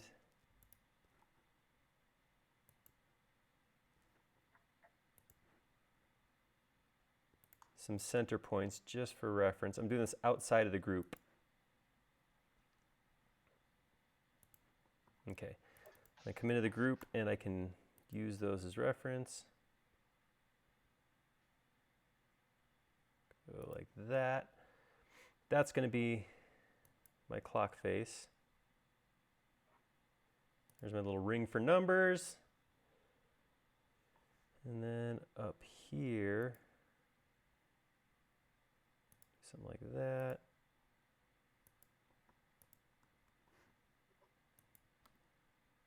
Like that.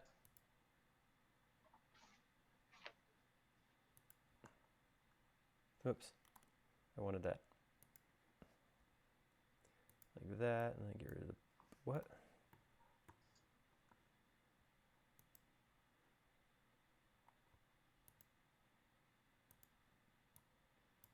There you go.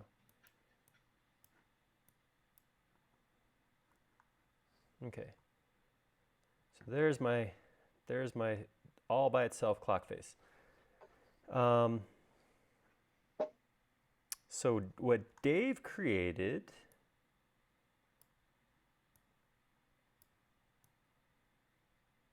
I'll push my sun and moon in here just a touch. The appearance of a functioning thing. Let's save that, and we're going to Alt-Tab on over here. All right. I heard there was no math involved, and I'm going to hold you to that. So, I'm legitimately cold right now. What's that? It's 12 numbers. I don't know how you can do this math free. That's true. That's an excellent point. All right. I'm sorry you're cold. Well, I wasn't realizing it, and then, whoa, hey, that looks familiar. Is this in your house, Dave? Okay, clock numbers for a certain someone who doesn't do, I'm assuming he's talking about somebody who's watching this stream. Half the height. Oh, so the circle that the numbers are on is shifted down half the height of the numbers. And the base point, the bottom is, okay. That way, yeah, maybe. I want to say I got that. Hold on, let me look again for just a second. So that would make,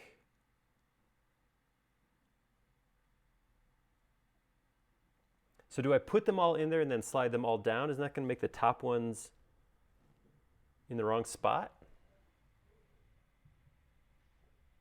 It's kind of exciting to try and figure it out from two pictures. This is 2,000 words, and it's not solving the problem. Oh, align to the center. Oh, and then you're putting it into this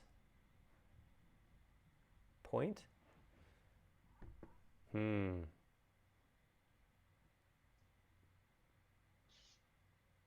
Okay. I'm sure Dave knows what he's talking about, but I don't know what he's talking about. So, so here's what I'm gonna do. All right, I'm gonna come in here. I don't know what happened, why the extra geometry's there, but all right. So what I was thinking of doing was similar to what we had on that circle, was to come in here. Dave said, draw a circle and move it down.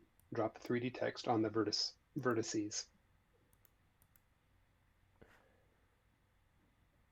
Or no? All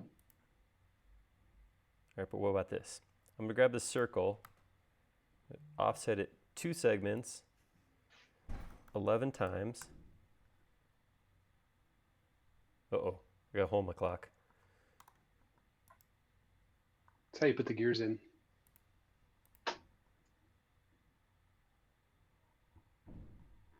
Now let's figure that out. What's going on there?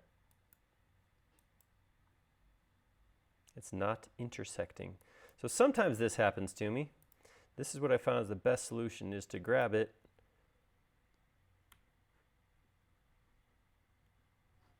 weird, there's a weird thing happening. All right, I'm just gonna draw another circle over this circle and see if that fixes it. That'll do it sometimes too. All right, I'm just gonna use,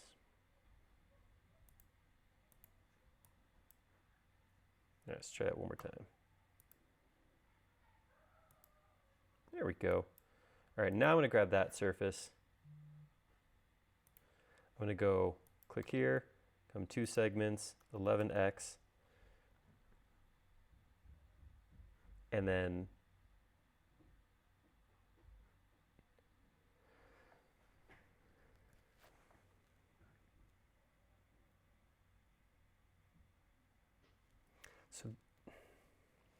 okay, so this, so here's what I was thinking, Dave, was to just stick them by the middle into each of the circles.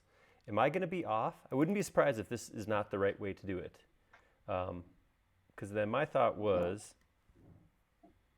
here, I'm going to go ahead and add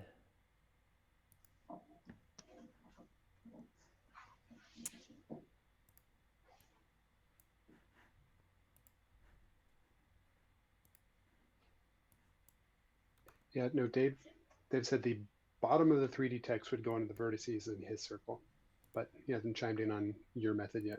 Okay. I don't know if this counts as a method. So I'm gonna make some 4-inch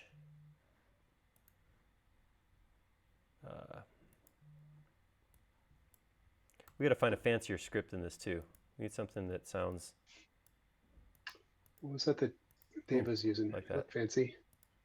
No, nickel-y normal.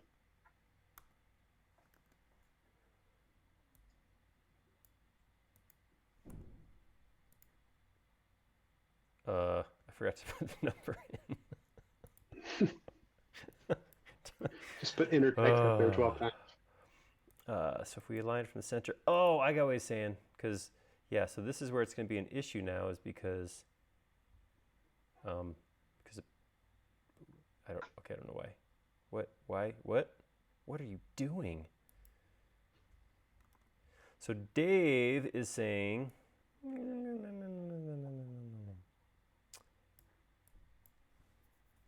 oh, I deleted too much. So what Dave's saying, I got you now, Dave. I'm going to take this over here for a second. I'm going to close this up. I'm going to make this into a group, and I'm using 4-inch text, so I'm going to take a copy of this option and set it down 2 inches. And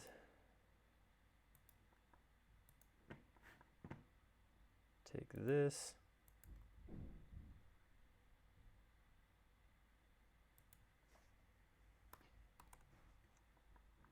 There we go. And then actually, I guess I need to offset that down, but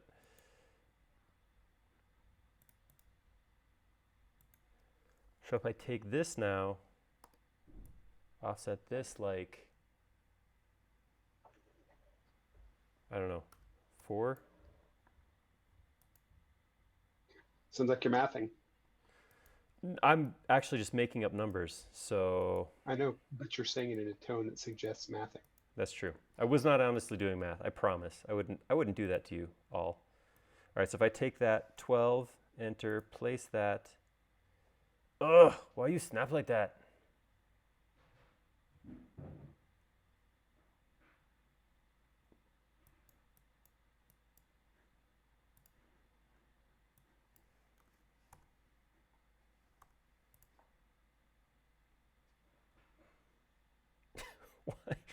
Why? Why? Why? Because you have all kinds of people watching you right now. I guess. Come on, be cool. Be cool. Needs a lock inference option.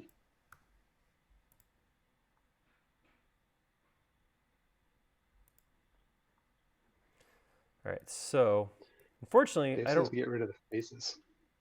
just work on lines. That's a good idea. Yeah.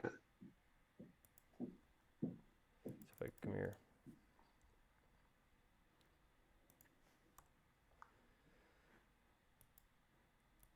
Let's see what happens now. See, this is where I was talking about. It's a learn. That's way worse. What if I do this?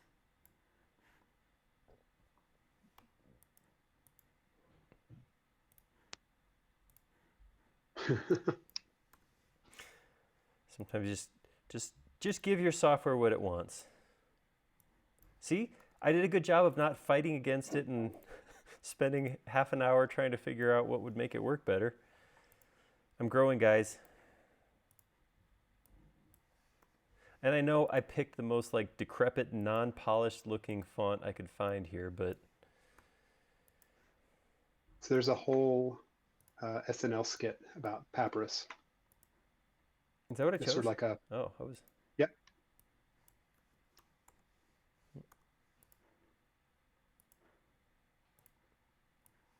I'm assuming it was negative. It was likening it sort of to Comic Sans, I'd say. You know, I don't know. All right, so now if I take this as a group, it should go 2 inches down from the center. Because boom. Hey, that was pretty good. Hey, part of this worked. The part Dave did worked. I don't know if Dave would lay claim to that. Oh, yeah. Did not look that smooth. That was not beautiful. All right, but the important part is we have a clock face. That's one of the important parts. And what's a face without hands? So let's come in here real quick. And actually, let's do this outside. There we go. I can still reference that.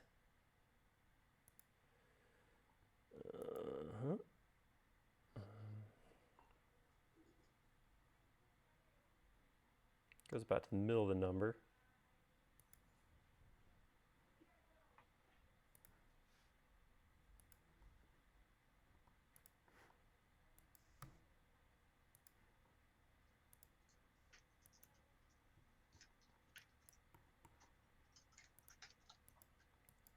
All right, so I'm just creating a shape to use to put a fancy hand onto. I feel like I should use lots of arcs and curves and stuff in this. Like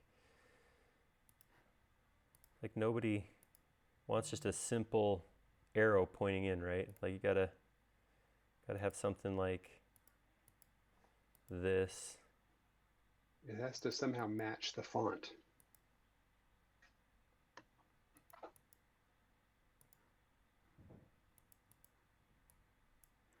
Like something like that. Oops. That's fancy. Oh, clock makers everywhere. Rolling over in their clock bunks. I don't know what's going on anymore. All right. That looks like a thing that could be. Yeah, it looks legit. All right, I'm going to copy that onto itself. Whoa, what just happened? Ah. I only made the face a group. I double clicked instead of triple clicking. There we go. All right, then we'll take that, do a little copy.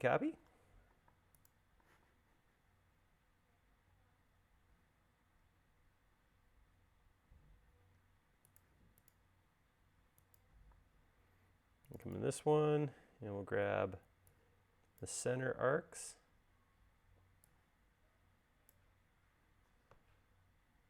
Scale them along the blue axes. So this should just squish that middle bulb shape. Oh, nope, it's not. Oh, because I have the surfaces. Select only edges. Now, whoa, that's not healthy looking. You never know what you're going to get when you start. All right, let's try this. If I just take this and move it along the blue axes. Oh, Colin said he thought you weren't supposed to touch your face with your hands. Oh, I've been blowing that rule like crazy, like you would not believe. I'm not saying it's good. I'm just saying I touch my face a lot. And I don't really realize how often I go to touch my face till everybody in the world is telling you you're not supposed to. He was technically making a joke about your clock face. Oh. Yeah, I meant to say I'm really healthy and that face thing's not a problem for me. Now, the weird thing for me is that I keep touching all of the clock faces with my hands. Oh man, I hope you disinfect afterwards.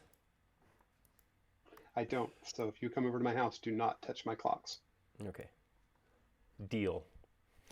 All right, I'm gonna take the whole thing and squish it down the blue axes and then just move it back onto my circle.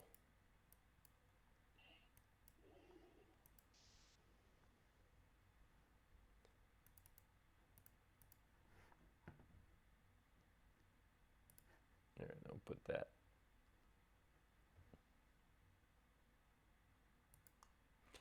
Bring it back out. All right. Looks like it might be a little too short, but actually this one looks like it needs to be a little longer. I grab everything but that.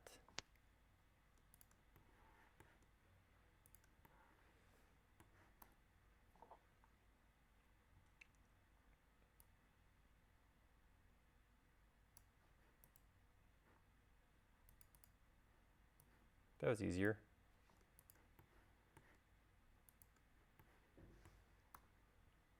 All right.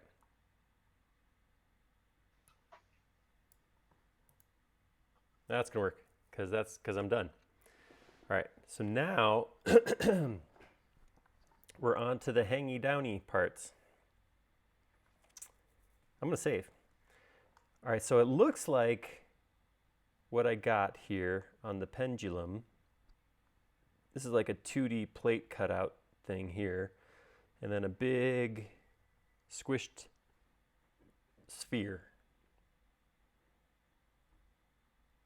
What I don't understand is all these lines here. Who's got a good picture of what's going on? See, it looks like this is what I think is happening. I think I got one piece coming straight down, which then connects to a bunch of small pieces that tie into the weight. Is that what's happening? Or the pendulum? It's a good question. Yeah. Somebody help me. While you do that, I'm going to make a quick sphere.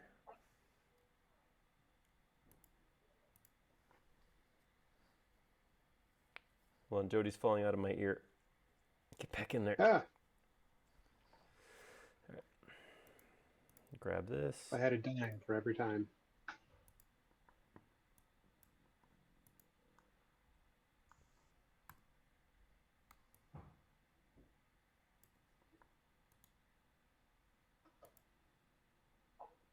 Okay, so there's my weight. And now I'm gonna, those are all the chains. Well, yeah, these are chains right here. These pieces that come down here that are on the weights, but these solid lines right here, I don't know if they're like important or not. Well, they're not in most grandfather clocks, so... Oh, so it's a special detail. So you're telling me to skip it. Excuse me.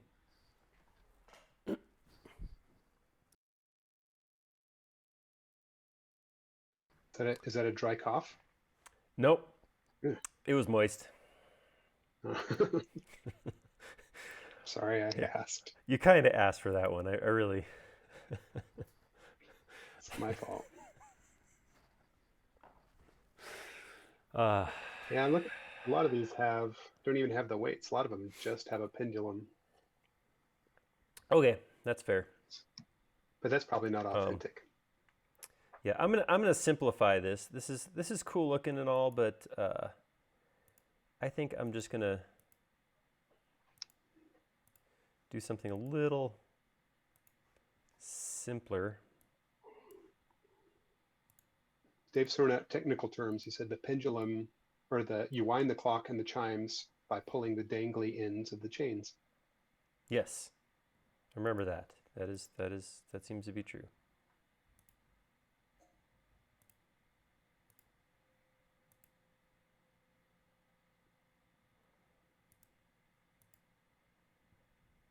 I'm making up geometry here.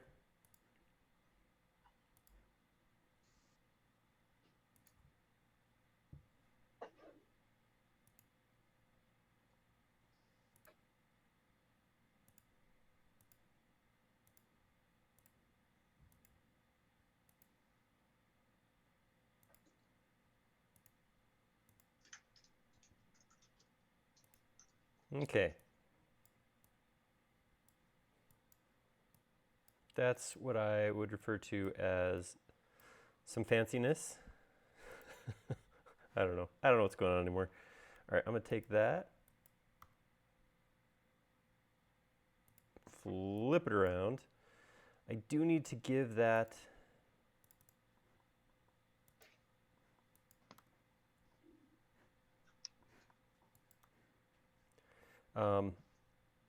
it doesn't have any depth right now, so I'm going to pull it off of the pendulum. The pendulum's already 3D, so if I want this to connect with it, I'm going to have to give it some depth and then re-intersect it with the pendulum. So I take this, pull it out like that, and then I'll grab it by, let's see, how do I do this? Make it a group so it doesn't intersect prematurely. I'll grab the middle of the top, put that right there, and then move it vertically to there. Make this a group. Solid, solid. Solid tools, union, union. There we go.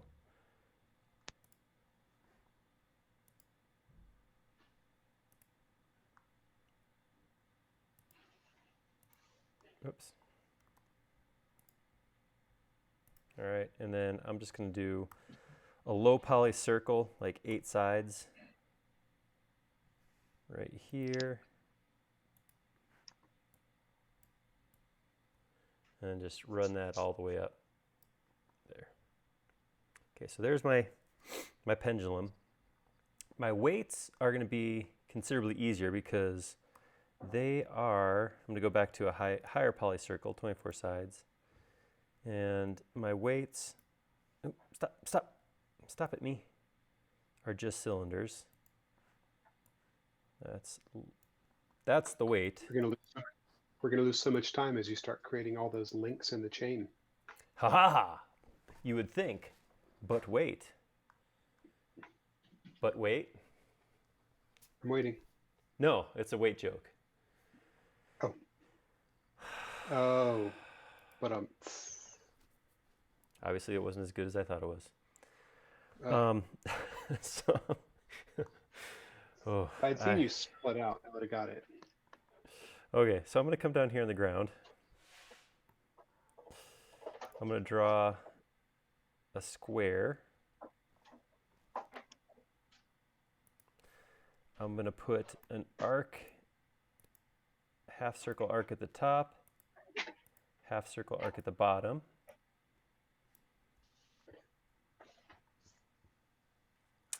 I'm going to draw another circle. Again, I'll do this fairly low poly, like maybe a 6-sided, because I don't want, there's going to be a lot of these. And I'm going to draw that right there. I'm going to grab this, follow me, bring that around. And with that, I have a chain link, right?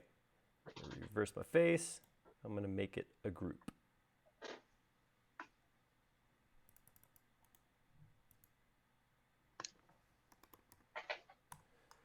Now, I'm going to, with move, not rotate, but move, I'm going to grab this and turn it. Actually, 2 steps. Control C, then move, and turn it 90 degrees. Edit, paste in place. And I'm going to take this first one, slide it along the axes this direction. And now, here's my original lines. I'll take those 2, Option copy to there, and I could say whatever, 25x. And I'll make that a group. With that group, I'll turn that straight up and down. So I want to move it by probably the center bottom. So I'm going to hit the down arrow to get to that grip right there. That's the one I want to move it by. That's a 20/20 thing. And I'm going to move that right into the middle snap point of this circle. So I'm going to inference the edge of the circle, put it right there. Obviously, a little big. So I will scale and bring it straight down. Right now I'm squishing links, but once I get to the size I want, I can hit Shift. No, Command. What am I shooting for here? I have to go off the edge, aren't I? Yeah. There we go.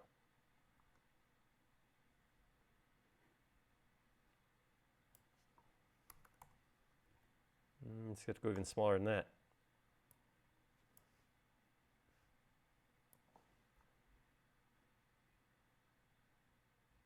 All right, about right there. And then I'll move it back. Down arrow, get my center bottom grip, line that up with the middle, and then I'll just push that bottom link. I'll grab that bottom link by a middle point and just move it vertically. Yeah, that'll work. All right, and then I can grab both of those.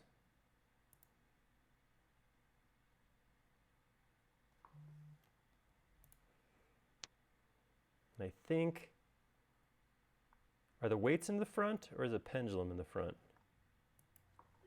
It kind of looks like the pendulum's in the front. Okay. I'll take that, Option copy, over here, divide by 2, get my 3 weights.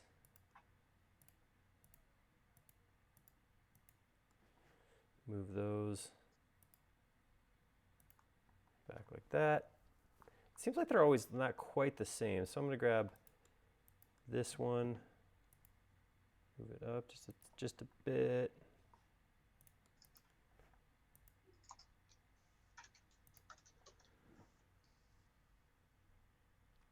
No, I was careful, Christopher. I was watching my poly count.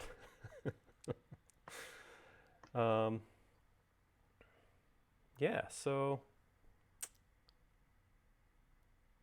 oh, gotta get my door back on.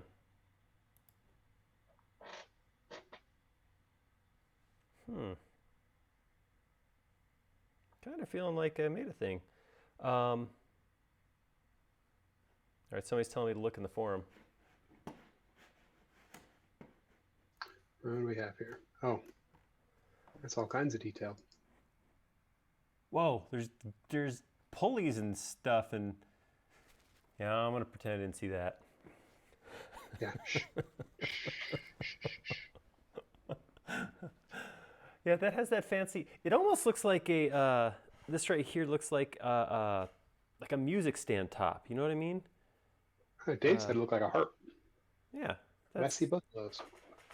Yeah, I see both that. It does look like there's. See, this one just looks like there's a little hook. It doesn't look like it's got. One Dave has like a pulley here also, which I guess you get more out of your something or other. I don't know. But yeah, I'm kind of feeling okay about this.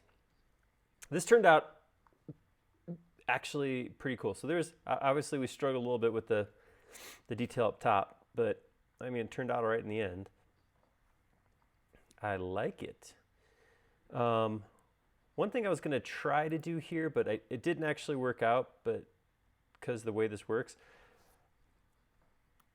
And I'm just going to do it because I figured out how to do this and I got so excited. So I'm going to share this with you guys. It's totally unrelated to what's here, but I came up with these steps to draw a hinge that were just super cool. So I wanted to share it for no reason other than just to share information.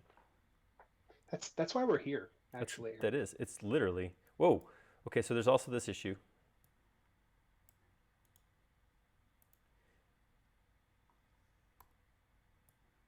Let's get that more to a. How tall are grandfather clocks? They're pretty big, right? I'm going to say close to 6 foot or bigger.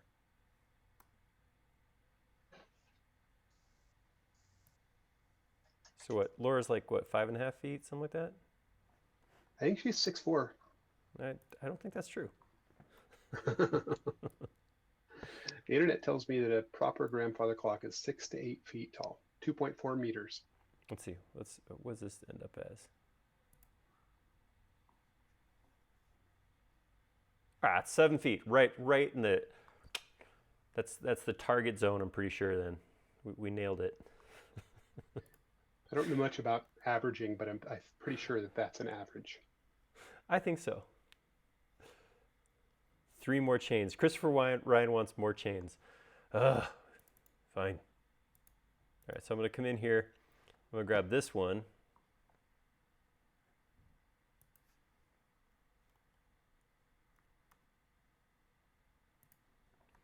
All right, and then grab all of that. And I'm going to copy it from this point. Whoa.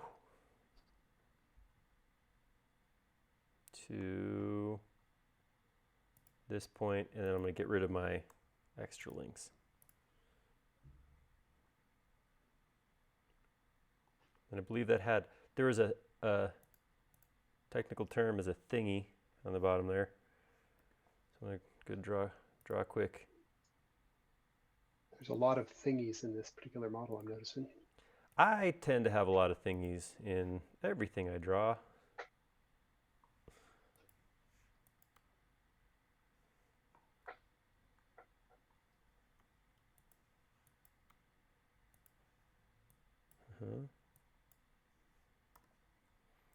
It's a hallmark geometry thingies. I have to do this. Another one of those things that I just spend so much time, like, I get so into my modeling, I neglect fixing simple stuff like length snapping was turned on, and I don't know why. And I keep not going in and turning it off.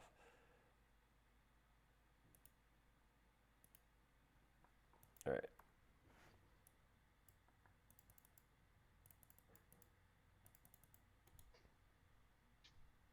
All right, then we'll move that. Get it by the center point. Line that up with the chain.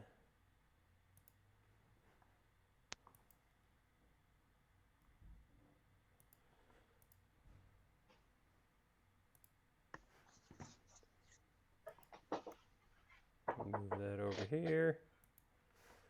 3x. Whoops, I meant divide by 2. And then we should probably make those different lengths too.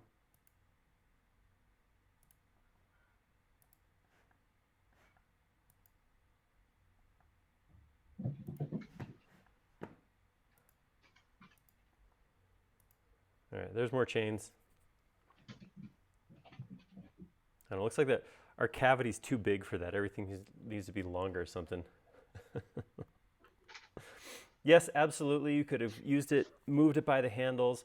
I like relative move, where I actually use points on a surface to move my from and to points on the same flat surface, but I could have grabbed it by a corner piece and moved it. That would have worked just as well. All right, I think that's our grandfather clock, guys. That's slick looking. All right. Sorry, Laura. Looks pretty legit. It does. It looks like it's, well, looks like a grandfather clock. You really couldn't argue with that being that. It's missing a tiny music stand to go above the pendulum. Well, maybe V2. Yeah.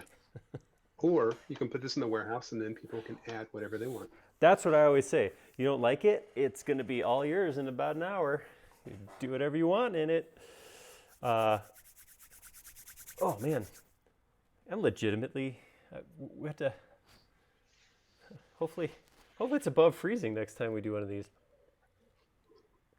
What's the, you might want to get a better what's the space connection heater. between lowering your body temp too low and susceptibility to coronavirus? I think you have to be exposed to coronavirus, first of all. That's true. And as far as I can tell, I have not been able to pick it up through a camera. Got that going for me. Yeah. Oh, great. Jonathan's talking about how many times I've actually touched my face. Yeah, I know. But these hands haven't gone anywhere. I haven't left the house since, like, in a week.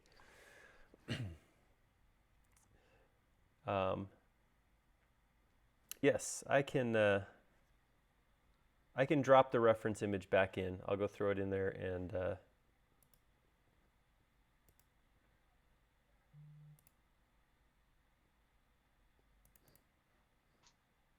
put this in here. I'll add it to a reference layer as I do. And that is what I will put up in the warehouse. Awesome. Well, I feel pretty good about calling it right there. I feel redeemed. Well done. It's a lot more square pieces. Not up here. That's the part I struggled on.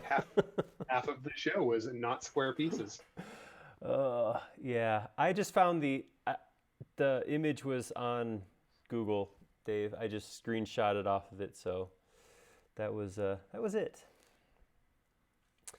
All right, well, I'm gonna call it at that point, guys. That was awesome. That was a lot of fun. I appreciate everybody swinging by and helping out. Most of all, I hope everybody is staying safe and isolated, social distancing, quarantining, whatever you want to call it. Solo SketchUpping, that's a good term for it too. Hopefully you're hanging out with us, following. I don't know if you guys saw, but we did a social post on I'm sorry, I can't leave this. My profile's off, maybe my chains disappear, but I don't like that heaviness, so we'll just go with one. We did a social post,